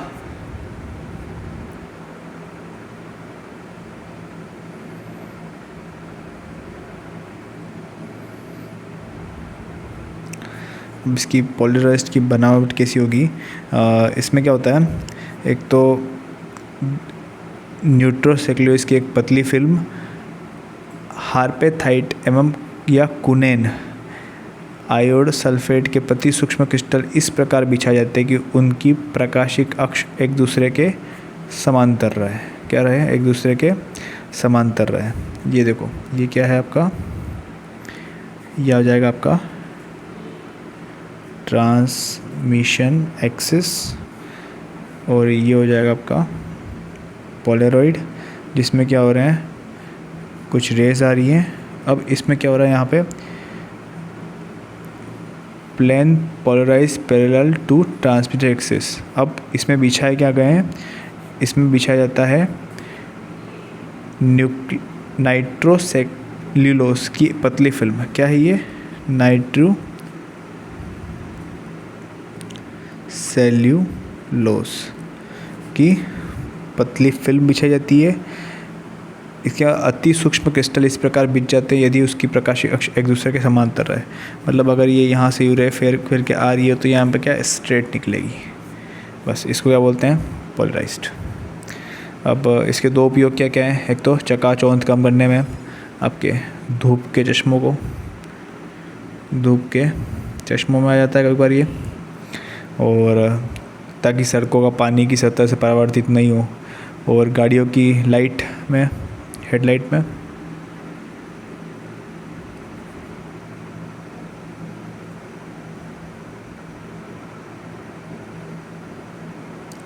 गाड़ियों की विंड स्क्रीन, किस में काम आएगा, गाड़ी के विंड स्क्रीन, ताकि वो फैले नहीं रोशनी। फिर 3D फिल्मों में, एक 3D ग्लासेस में,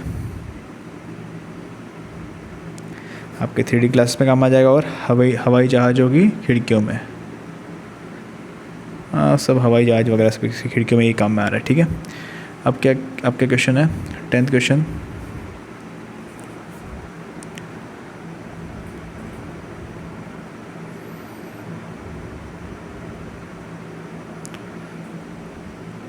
अब आपका 10th क्वेश्चन क्या है, प्रकाश की तरंग सिद्धांत से प्रकाश विद्युत प्रभाव की व्याख्या क्यों नहीं की जा सकती। अब इसका सीधा सा कॉन्सेप्ट यही है, प्रकाश का सिद्धांत मानता है कि प्रकाश एक निरंतर ऊर्जा की लहर है, लेकिन प्रकाश विद्युत प्रभाव इसे गलत साबित कर देता है।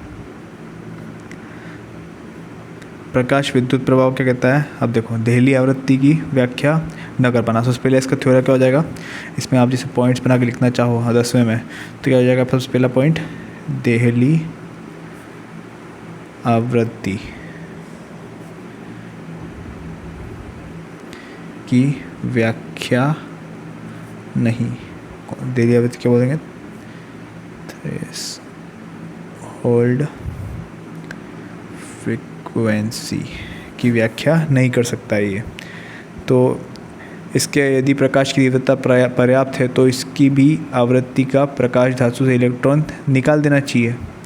क्या होना चाहिए, यदि प्रकाश की इंटेंसिटी पर्याप्त है तो किसी भी आवृत्ति का प्रकाश धातु से इलेक्ट्रॉन निकाल देना चाहिए, पर ऐसा नहीं होता है।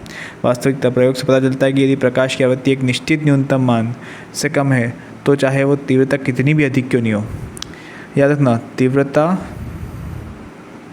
और आवृत्ति अलग अलग है, याद रखना, दोनों बराबर नहीं होते ये। अब इसमें क्या हो रहा है, न्यूनतम आवृत्ति का प्रकाश चाहिए तब जाके ही वो वापस निकलती है। ठीक है, तो ये कैंसिल हो जाता है। दूसरा हो जाएगा तात्क्षणिक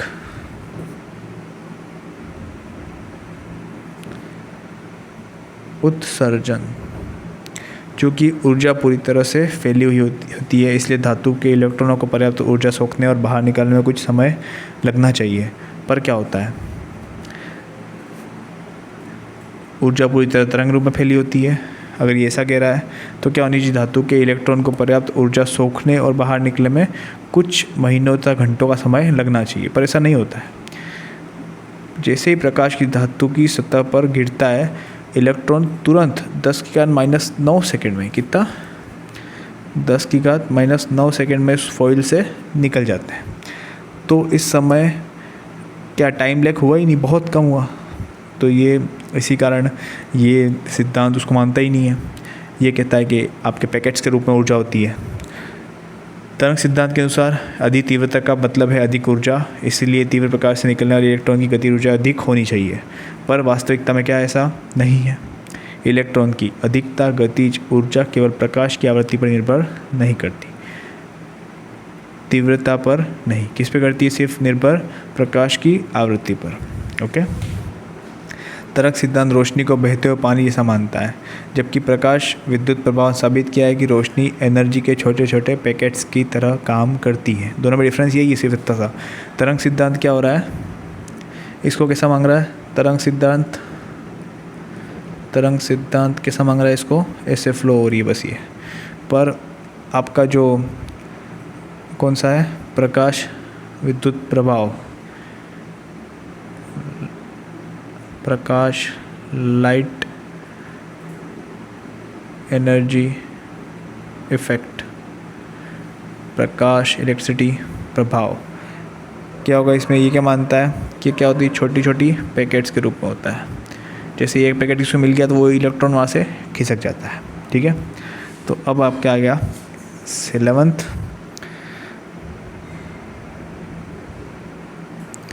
अब 11th में क्या आपका डी ब्रोगली परिकल्पना से बोर के क्वांटीकरण के सिद्धांत अभिग्रहण की व्याख्या कीजिए। अब ये क्या क्वेश्चन है, 11th क्वेश्चन तो आपने सबने रट के रखा ही होगा, सीधा हर बार ये रिपीट होता है। तो क्या है इसका, नील्स बोर के अनुसार इलेक्ट्रॉन केवल उन्हीं कक्षाओं में घूम सकता है जिसका कोणीय संवेग कितना होना चाहिए, कोणीय संवेग h/2 म्यू का पूर्ण गुणज होना चाहिए, कितना, h/2 म्यू का पूर्ण गुणज होना चाहिए। सूत्र क्या है, सूत्र है mvr = nh2 जहाँ n = 1 2 3 कुछ भी हो सकता है। डी ब्रोगली का विचार, फिर व्याख्या क्या है, इसको स्टार्ट करेंगे तब 2 पाई r = n लैम्बडा से 8 स्टार्ट होगा, जिसके बाद अपने को क्या करना पड़ेगा, इस लैम्बडा की वैल्यू यहाँ से रख देंगे, जो क्या हो जाएगी h/mv, लैम्बडा की कितनी वैल्यू हो जाएगी, h/mv। अब इसके जो अपन सही करेंगे इसको, तब लास्ट में क्या हो जाएगा, mvr = nh/2 इसके अकॉर्डिंग क्या है, डी ब्रोगली सूत्र जानते हैं, लैम्बडा = h/mv। तो डी ब्रोगली ने साबित किया है कि इलेक्ट्रॉन परमाणु के चारों ओर एक लहर की तरह घूमता है। यदि एक लहर अपने रास्ते में खुद को फिट नहीं कर पाती, क्या होगा, इलेक्ट्रॉन क्या हो रहा है, एक लहर की तरह घूम रहा है, अगर फिट होने की रास्ते उसे परिधि नहीं मिल रहा है यहाँ पे, तो क्या होगा, इस बार इलेक्ट्रॉन खास क्वांटाइज कक्षाओं में नहीं रह पाता है और वो बाहर आ जाएगा, ठीक है, दैट्स इट। इसके आपने डिटेल्स में आपने नोट्स में दिखाई होगा, इसको डिटेल्स में वहाँ से कर लीजिएगा।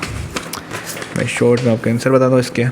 फिर इसने परिभाषित कीजिए, इसने 12th में क्या दिया है, संभारिक और रेडियो एक्टिविटी। संभारिक से सीधा आप अनुमान लगा सकते हैं, भार, आइसोबार। संभार क्या होता है, जिसका द्रव्यमान समान और परमाणु क्रमांक अलग हो, ठीक है। द्रव्यमान क्या होना चाहिए, समान और परमाणु क्रमांक अलग अलग। और रेडियो एक्टिविटी क्या होती है, आप जब एक रेडियो एक्टिविटी पदार्थ कब रिएक्ट करता है, जब उसके आवेश है वो क्या हो रहे हो, विथ एक्सीलरेशन आपकी गति कर रहा अगर आवेश, तो जाके आपको ये रेडियो वेव्स देखने को मिलती हैं, ठीक है। तो सबसे पहले संभारिक अलग अलग, सबसे पहले क्या 12वें का है, संभारिक या आइसोबार्स। आइसोबार्स क्या हो जाता है, सेम एटॉमिक मास और डिफरेंट एटॉमिक नंबर, ठीक है। अब जैसे इसका एग्जांपल लेते हैं आर्गन। आर्गन का 40 और इसका मास कितना है 40, और आर्गन क्या कैल्शियम, हाँ कैल्शियम का भी 40 होता है, तो इसका परमाणु का 20 होता है। बस ये इसका एग्जांपल हो गया। फिर क्या हो जाएगा आपका, क्या है ये फर्स्ट सेकंड क्या है, रेडियो एक्टिविटी।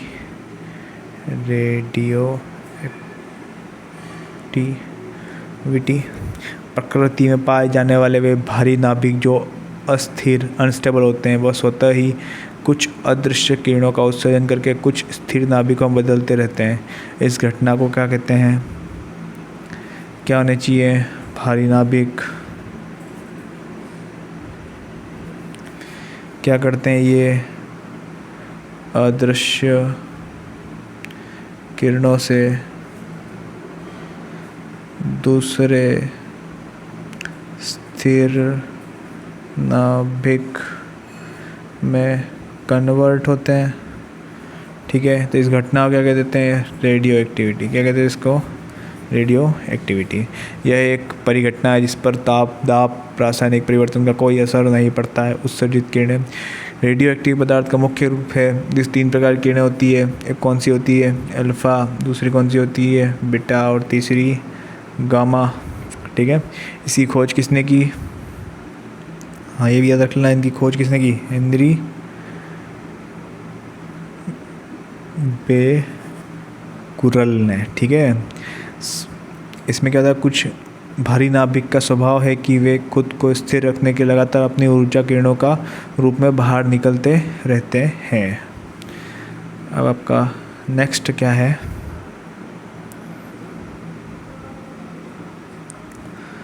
आरसी परिपथ में कालांक किसे कहते हैं? संधारित्र फिल्टर के साथ पूर्ण तरंग दृष्टिकारी का परिपथ चित्र बनाइए।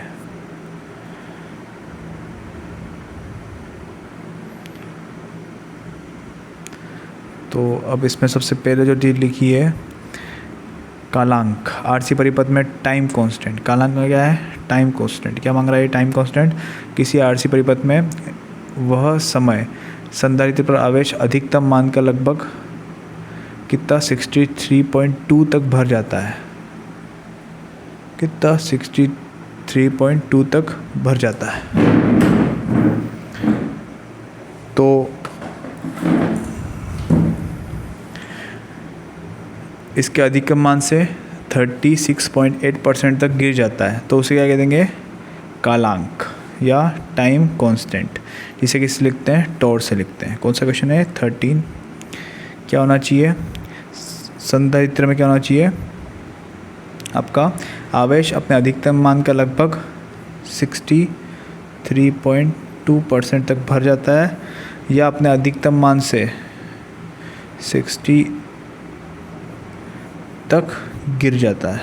दोनों में से कुछ भी हो सकता है। अधिकतम मान से इतना भर जाता है या फिर इतना गिर जाता है, तो इसे क्या कह देंगे अपन? कालांक। ठीक है, इसको चार्जिंग हो जाए या फिर इतनी डिस्चार्जिंग, तो इसको क्या बोलेंगे? टाइम कांस्टेंट, जिसको अपन लिखते हैं टॉर से। Tau equal to R/C। अब क्या है? यह हमें बताता है कि सर्किट में कितनी जल्दी रिस्पांस करेगा या कितनी जल्दी चार्ज या डिस्चार्ज करेगा।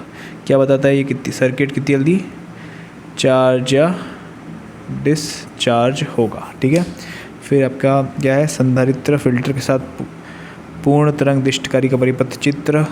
तब इसका चित्र कैसे बनेगा? आप यहाँ पे 2 डायोड लगा दें।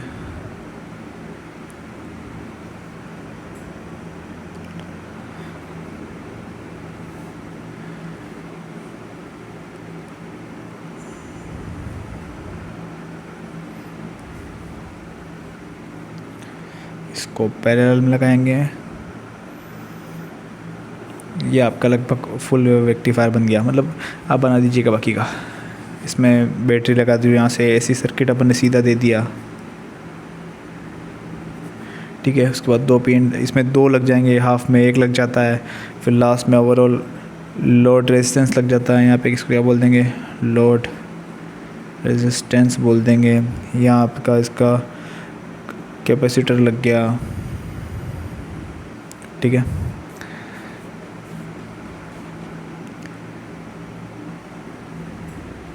ये लास्ट में RL, जिस पे अपन को क्या मिल रहा है? जो आउटपुट मिलता है वो है। ओवरऑल यही बनेगा। सेकंड ये हो गया थर्ड का। इसके बाद सेक्शन आपका C आ जाएगा। नेक्स्ट क्वेश्चन की तरफ, जो है विद्युत द्विध्रुव के कारण उसके अक्ष पर स्थित किस बिंदु पर विद्युत क्षेत्र का व्यंजक ज्ञात कीजिए। कहाँ पर अक्ष है? विद्युत द्विध्रुव के किस पे? अक्ष पर है, निरक्ष पर नहीं है, देखना अक्ष पर है, मतलब उसी लाइन में है जिस पे विद्युत द्विध्रुव है। ठीक है, अब इसके लिए अपने को पहले विद्युत द्विध्रुव के अक्ष के लिए सबसे पहले कोई चार्ज -Q +Q लेना पड़ेगा, और एक डिस्टेंस अपने को P यहाँ पे इसकी E1 हो जाएगी, यहाँ पे इसकी E2 डायरेक्शन हो जाएगी।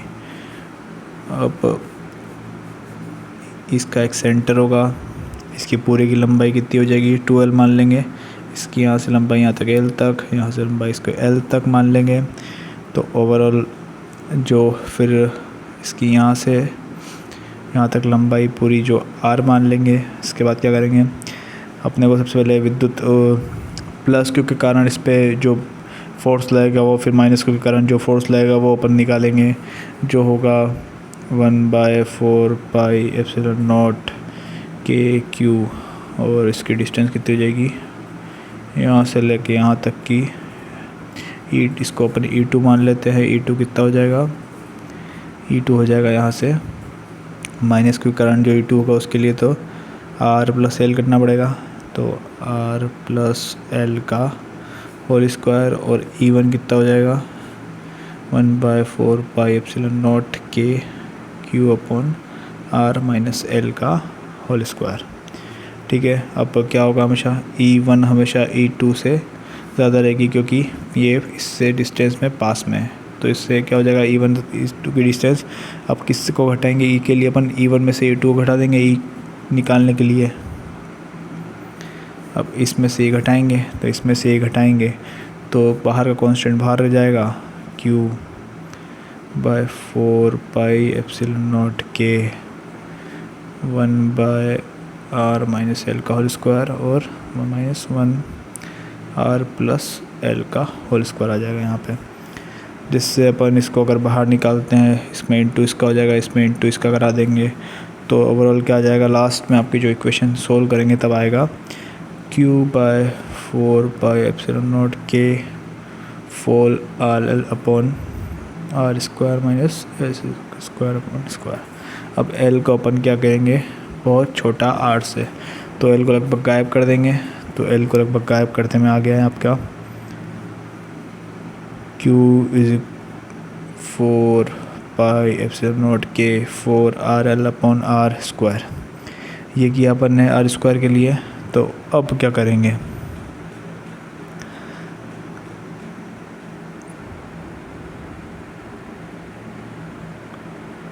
अब अपने को चाहिए क्या, अपने को ऊपर चाहिए 2Q। क्यों, अपने को यहाँ पे वो वाली इक्वेशन बनानी है, आपने पढ़ी होगी दीदू की इक्वेशन क्या होती है, Q into 2L is equal to P। ये आपकी इक्वेशन होती है। इसके लिए अपने को क्या चाहिए, Q इंटू 2L। अब यहाँ पे L है तो यहाँ पे अगर इंटू बनाएंगे 2 का, तो नीचे भी अपने को 2 का इंटू बनाना पड़ेगा। ठीक है,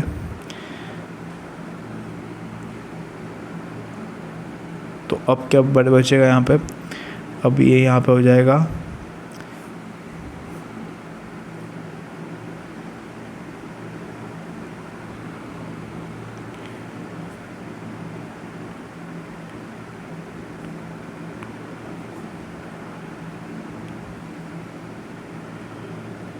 ठीक है। अब यहाँ पे क्या बचेगा अपना Q plus Q into 2L आ गया। ये जो वाला पोर्शन है इसको क्या करेंगे अपन, इसको अपन एक साइड रख देंगे तो क्या आ जाएगा 1/4 पाई एप्सिलॉन नॉट 2P/R3। और इसकी वैल्यू जो भी है आपको पता है 9 इंटू 10⁹। अगर यहाँ पे रखना चाहे तो रख सकते हैं। और यही अगर निरक्ष के लिए माने जब, तब कोई ऐसा डायरेक्शन बनेगा -Q प्लस Q, इधर कोई पॉइंट P मान लेंगे, डायरेक्शन ये हो जाएगी, साइन को साइन सेट करेंगे, तब इसका आंसर क्या हो जाएगा, सिर्फ ये जो 2P की जगह क्या हो जाएगा, इसके आंसर आ जाएगा लास्ट में P/R3। और बाकी सेम ही रहेगा, इसका आंसर खाली हो जाता है आगे का P/R3। ये सीधे सीधे रख लीजिएगा। ठीक है, 14 का हो गया आपका। चलिए अपन अब 15 क्वेश्चन करते हैं, जिसका नाम है, जो क्वेश्चन है, प्रत्यावर्ती वोल्ट तक स्रोत श्रेणी बदलती है का व्यंजक व्युत्पन्न कीजिए। Derive expression for the impedance of the series LCR circuit with.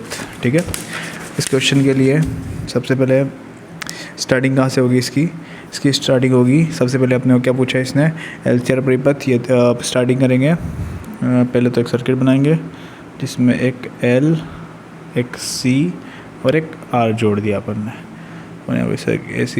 AC धारा का कोई कनेक्शन जोड़ दिया, इसके बीच विभवांतर हो जाएगा VL, इसके बीच हो जाएगा VC और इसके बीच हो जाएगा VR। ठीक है, तो अब इनके बीच का ग्राफ कैसा रहेगा? इनके बीच का ग्राफ कुछ इस तरह रहेगा, VL और VLT। ठीक है, तो अब क्या हो जाएगा? LCR परिपथ, यदि कोई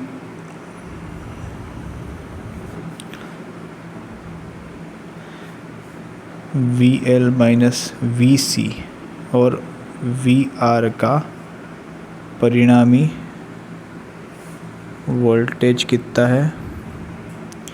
V है, तो V² is equal to VL minus VC का होल स्क्वायर प्लस VR का स्क्वायर। ठीक है, अब V² इज इक्वल टू क्या हो जाएगा? VL की जगह क्या रख देंगे? I.XL माइनस I.XC का होल स्क्वायर प्लस I.R का square. VR is equal to IR, VL is equal to I.XL, यहाँ पे प्रतिरोध अलग अलग हैं, .XC, VC is equal to, इसके प्रतिरोध अलग अलग है, धारा बाकी समान है। फिर लास्ट में क्या हो जाएगा? VI² is equal to XL minus XC का होल स्क्वायर प्लस, अब इसका क्या करेंगे? इसको रूट कर देंगे, रूट करते ही अपने को क्या मिल जाएगा?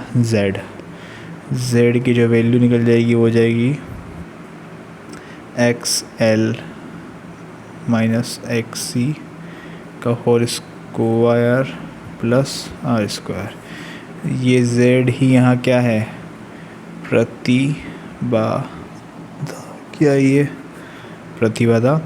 और Z को अगर थोड़ा और सॉल्व करना चाहते हैं अपन क्या लिख सकते हैं? XL को एक तो √WL माइनस 1/ωc का होल स्क्वायर, इन दोनों का होल स्क्वायर प्लस R², ये अपने को इन दोनों को लिख सकते हैं। Z इज इक्वल टू ये भी आ जाएगा। ये आपका इतना क्वेश्चन था। कौन सा था ये? Question number 15। अब क्वेश्चन नंबर 16 में क्या है? ट्रांसफर कुंडली में फेरों की संख्या, तो चलो एक कर लो दोस्तों। नेज अर्धचालक अपद्रव्य अर्धचालक में फ़र्क,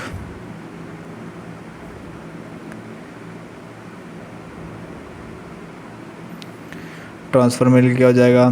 ट्रांसफार्मर के लिए आप करना भी चाहो ट्रांसफार्मर वाला, तो इसमें अगर इसमें और वाला करना चाहो तो क्या हो जाएगा? EP/ES is equal to NP/NS।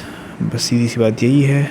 अब अंतिम संबंध क्या निकलेगा लास्ट का इसमें? EP/ES। आदर्श ट्रांसफार्मर के लिए एक आदर्श ट्रांसफार्मर निवेशी शक्ति तथा निर्गत शक्ति के बराबर होती है इन दोनों में, तो क्या हो जाएगा?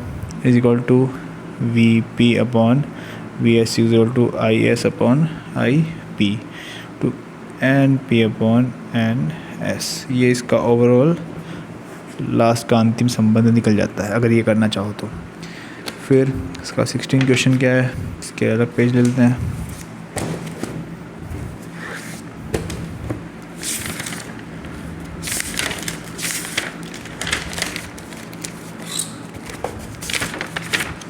सिक्स का नेज क्या हो जाएंगे? शुद्ध, जो प्राकृतिक अवस्था मिलते हैं अशुद्धि के बिना, वो क्या हो जाएंगे? नेश अशुद्ध, नेश अर्धचालक। इसका एग्जांपल क्या है? सिलिकॉन और क्या है? जर्मेनियम। ठीक है, फिर अपद्रवी अर्धचालक क्या हो जाएंगे? दूसरा अपद्रवी। नेश का सीधा सा इसने वहाँ भी कर दिया होगा, intrinsic semiconductor and extrinsic semiconductor. अब इंट्रिंसिक जो सेमीकंडक्टर है वो शुद्ध हो जाएंगे और इंट्रिंसिक अपद्रव्य हो जाएंगे। इसमें क्या हो जाएगा? अशुद्धि मिला देंगे जिसमें चालकता बढ़ाने के लिए। किस लिए? चालकता बढ़ाने के लिए कोई अशुद्धि मिला देंगे, जैसे आर्सेनिक था, बोरॉन। अब इसमें अगर आर्सेनिक तब बोरॉन मिला दी तो ये क्या हो जाएगा? अशुद्ध हो जाएगा और अब अपद्रव्य बन जाएगा। अब 16 क्या है इसका? सेकेंड जो draw energy band diagram of N type semiconductor and. अब देखो सबसे पहले क्या है, ये ई है, ई वी वैलेंस्ड बैंड, और जब इसमें ई ए एक्सेप्टेबल लेवल, और यहाँ आ गया इसका कंडक्शन बैंड। ठीक है, अब इसको जब अपन एन प्रकार करते चालकों को पंच संयोजी कौन से होते हैं, एन प्रकार, इसमें करते हैं पंच संयोजी अशुद्धियों को मिलाने पर, जैसे कौन सी होती है, फास्फोरस। पंच संयोजी कौन सी होती है, फास्फोरस। ठीक है,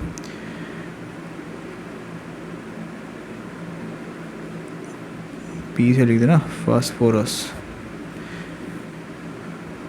फास्फोरस कौन सी होगी, पंच संयोजी अशुद्धि। इसके बाद इसका क्या करेंगे, एक नया ऊर्जा स्तर बन जाता है जिसे दाता ऊर्जा स्तर कहते हैं। कौन सा स्तर कहते हैं, दाता ऊर्जा स्तर। फिर दाता ऊर्जा स्तर को ठीक नीचे स्थित होता है कमरे के ताप पर। इन दाता स्तरों के इलेक्ट्रॉन आसानी से चालन बैंड में चले जाते हैं, जिससे चालकता बढ़ जाती है। क्या हो जाती है, 0 डिग्री केल्विन पर क्या हो रही है, उसमें चले जाते हैं, जिससे उसमें बढ़ जाती है। ठीक है, और अगर आप दूसरा वाला करना चाह रहे हैं तो उसमें हासी क्षेत्र या डिफ्लेक्शन रीजन क्या होता है, पीएन संधि के पास यह क्षेत्र होता है जहाँ कोई गतिशील आवेश वाहक नहीं होता, उसे हासी क्षेत्र कहते हैं। वापस रिपीट करता हूँ, पीएन संधि के पास वह क्षेत्र होता है जहाँ कोई गतिशील आवेश वाहक नहीं होता, उसे हासी क्षेत्र कहते हैं। और फिर रोधिका विभव, बैरियर पोटेंशियल, संधि पर आवेशों के पृथक्करण के कारण उत्पन्न वह काल्पनिक विद्युत क्षेत्र जो आवक वाहकों के अधिक विसरण को रोकता है, क्या कहते हैं उसे, रोधिक विद्युत वाहक बल। वापिस याद होता हूँ, संधि पर आवेशों के पृथक्करण के कारण उत्पन्न वह काल्पनिक विद्युत क्षेत्र जो विद्युत वाहकों के और अधिक विसरण को रोकता है, उसे क्या कहते हैं, रोधिका विभव। ठीक है,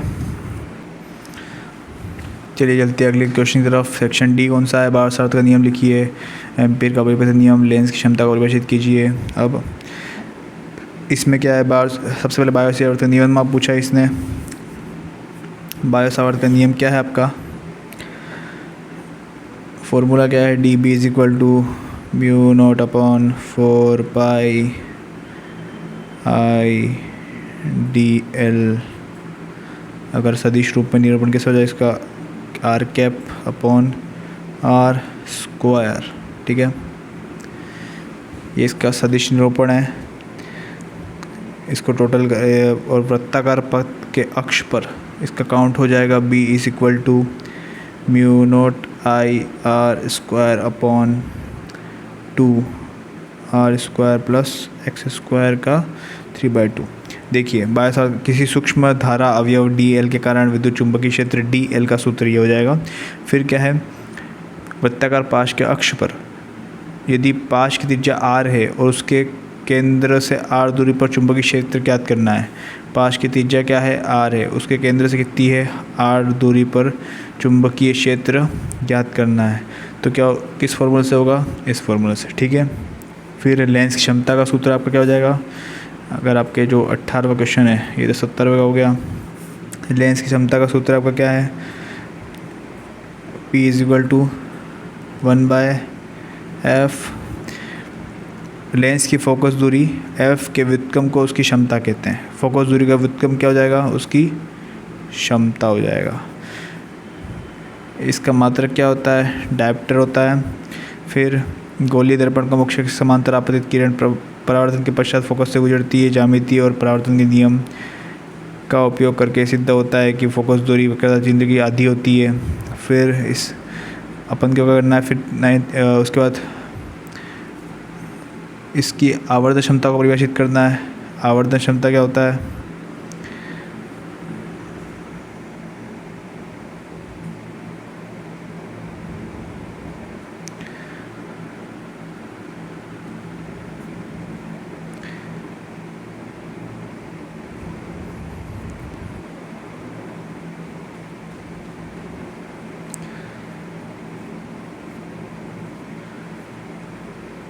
आवर्धन क्षमता क्या होता है अब ये, अब चलिए चलते हैं इसके और वाले भी आप देख सकते हैं।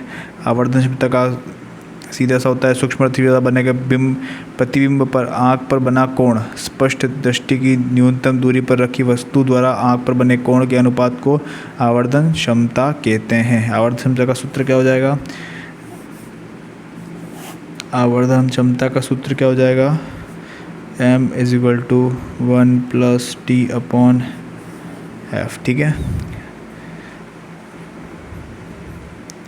क्लियर है। एम्पियर का परिपथीय नियम क्या है, वो आपको ऊपर एक एम्पियर का परिपथीय नियम लिख देते हैं। ये जो ऊपर लिख ही दिया है एम्पियर का परिपथीय नियम, बायो सावर्ट का नियम ये रहा, एम्पियर परिपथीय नियम क्या होता है, वो B.dl किसी बंद क्षेत्र के लिए B.dl = μ0I। इसके क्या होता है, किसी बंद परिपथ में चारों ओर से चुंबकीय क्षेत्र का रेखीय समाकलन उस परिपथ का घेरी हुई कुल धारा का कितना होता है, μ0 गुना होता है। बस ये सीधा सा इसका आंसर हो गया।